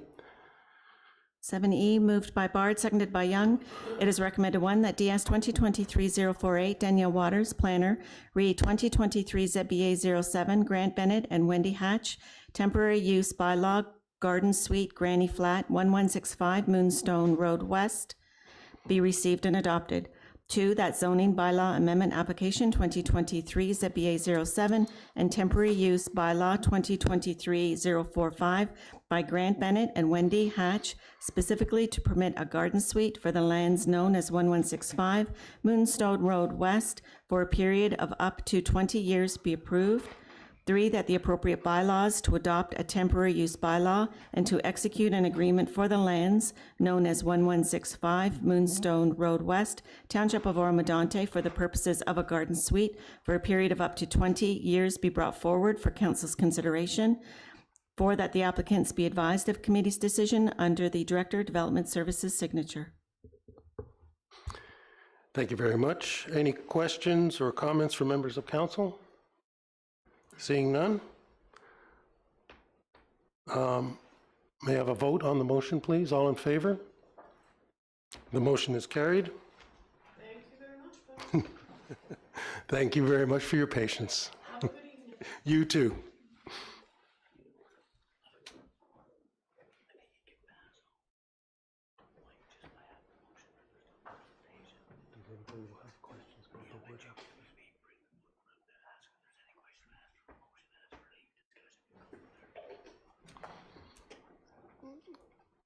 On the remaining motions, do any of the council members have questions? Councillor Young? Yes, on Mr. Wood. Okay, we'll hold that then for a moment. I just want to create one motion for the balance. Any other motions upon which there might be questions?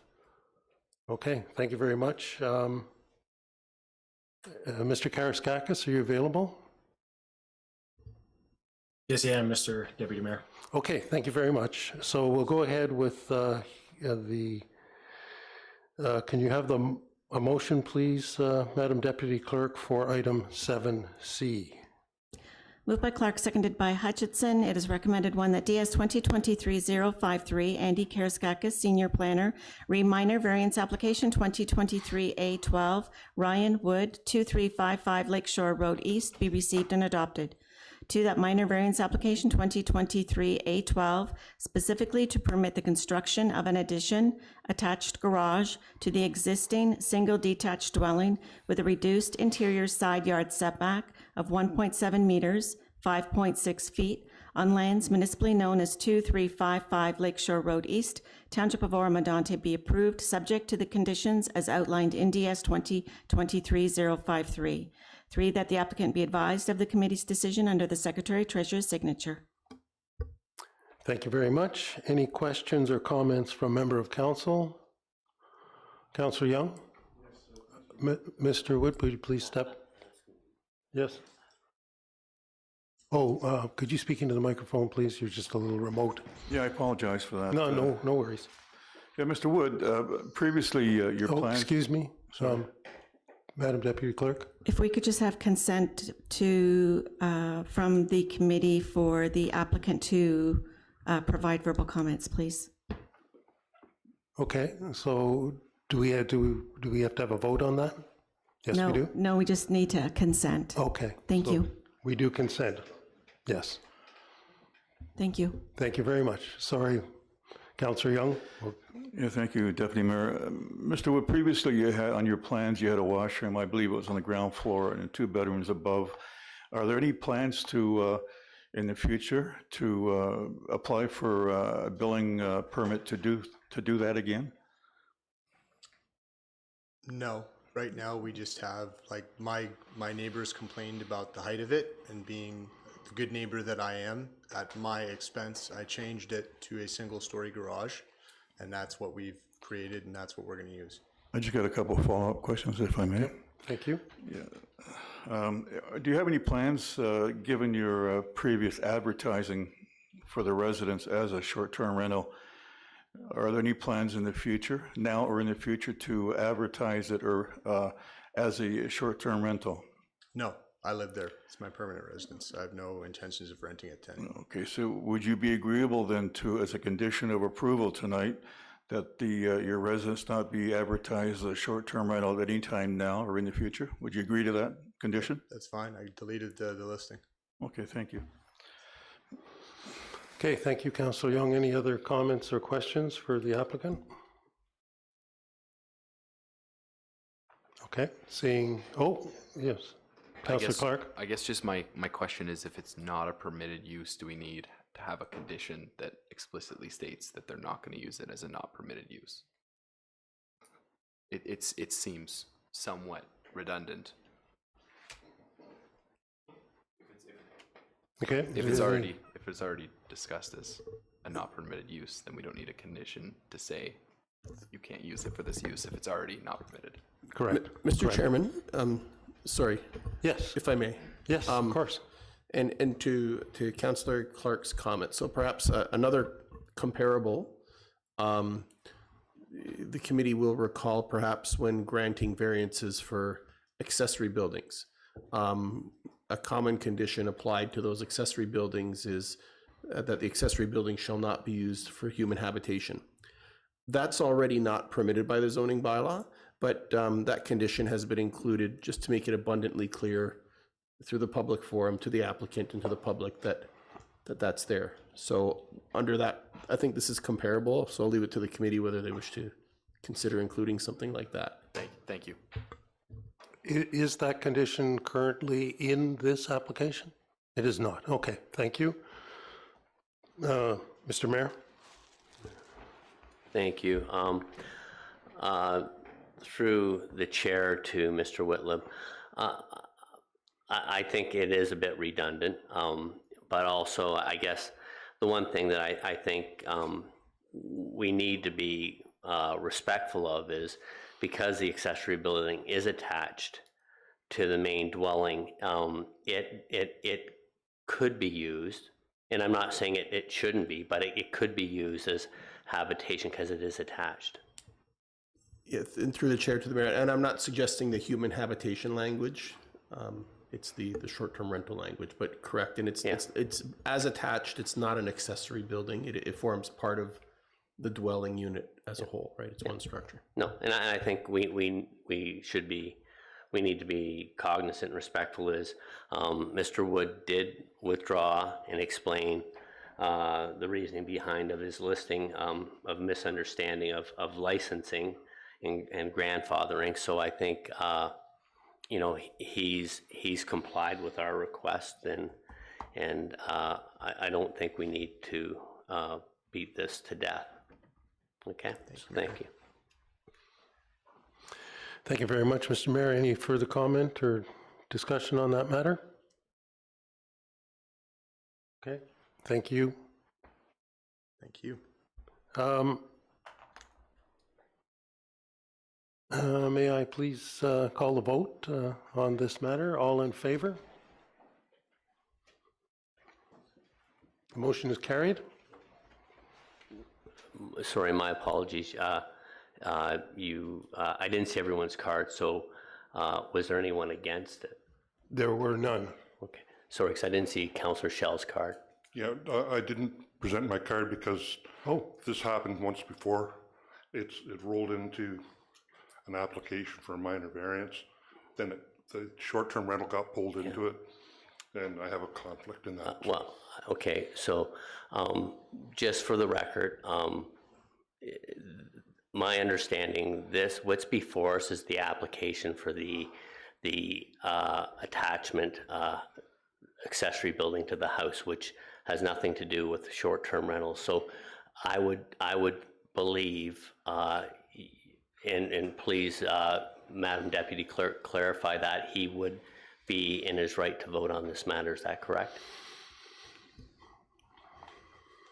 It's up to each member of council if they want to vote or not. Staff cannot advise or recommend any type of disclosure or voting or not voting. Okay, I guess, well, my own point, it's fine as it is, but what's before us has got nothing to do with short-term rentals.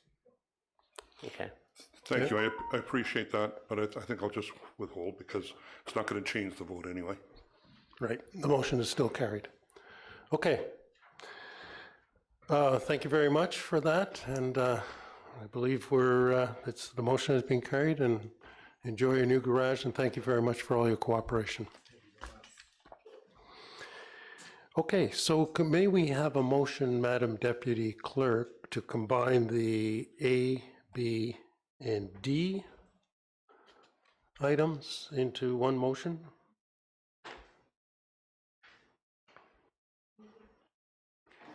Could you give me a moment, please? Oh, absolutely. No pressure.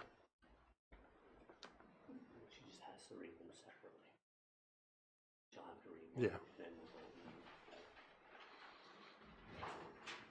You can go ahead and read them consecutively. That would be just as... No, you can't do that? Okay. Okay, so one at a time, we'll vote on each. Moved by Young, so this is for item 7A, moved by Young, seconded by Greenlaw. It is recommended one that DS 2023-047, Catherine McCarroll, Intermediate Planner, Rezoning Bylaw Amendment Application 2022 ZBA 14, Clayton Cadu, 45 Ward Avenue be received and adopted. 2, that zoning bylaw amendment application 2022 ZBA 14 that would rezone the subject lands from the shoreline residential SR zone to the shoreline residential exception 342 SR 342 zone on Schedule A18 to zoning bylaw number 9795 as amended be approved. 3, that the appropriate zoning bylaw amendment be brought forward for council's consideration. And 4, that the applicant be advised of the decision under the Director, Development Services signature. Thank you very much. And just to confirm that there are no questions or comments from members of council. Seeing none, may I have the vote, please? All in favor? The motion is carried. 7B is moved by Hutchinson, seconded by Shell. It be it resolved, 1, that DS 2023-052 Danielle Waters, planner, request for temporary trailer at 215 Scarlet Line by Justin and Connor Mass be received and adopted. 2, that the committee authorize the request of Justin and Connor Mass to temporarily reside to a maximum of 12 months from the time of issuance of the building permit in a trailer on the property at 215 Scarlet Line, and the trailer is to be removed after the completion of the repair of a dwelling damaged by fire. 3, that the appropriate bylaw authorizing the temporary agreement be brought forward for council's consideration. And 4, that the applicant be advised of the committee's decision under the Director of Development Services signature. Thank you very much. And again, confirming that there are no comments or questions with regard to this matter from the committee. Seeing none, may I have the vote, please? All in favor? The motion is carried. 7D, moved by Greenlaw, seconded by Shell. It is recommended, 1, that DS 2023-054 Michael Barton, Township Planning Consultant, minor variance application 2021 A69, Ron and Cheryl Bowler, 151 Line 5 North be received and adopted. 2, that minor variance application 2021 A69 specifically for permission to place 6 shipping containers on the subject property that will be 100% occupied by the existing home occupation be denied for the reasons outlined in DS 2023-054. 3, that the applicants be advised of the committee's decision under the Secretary Treasurer's signature. Thank you very much. Just again to confirm, no questions or comments with regard to this matter. Seeing none, may I call the vote, please? All in favor? The motion is carried. Thank you very much. The next meeting date is Wednesday, July 23rd. So set your calendars for that. May please have a motion to adjourn. Moved by Shell, seconded by Clark. It is recommended that we do now adjourn at 8:54 p.m. May I have a vote? All in favor? The motion is carried. Thank you very much, everyone. Good round of discussion this evening. Mayor Greenlaw, back to you for the council meeting following the Development Services Committee meeting. Thank you very much, Deputy Mayor Lavoie. I'd like to call this meeting to order. May we please have a motion to adopt the agenda, Madam Deputy Clerk? Moved by Young, seconded by Clark. Be it resolved that the agenda for the council meeting of Wednesday, June 7, 2023 be received and adopted. All in favor? Against? That is carried. And are there any disclosures of pecuniary interest?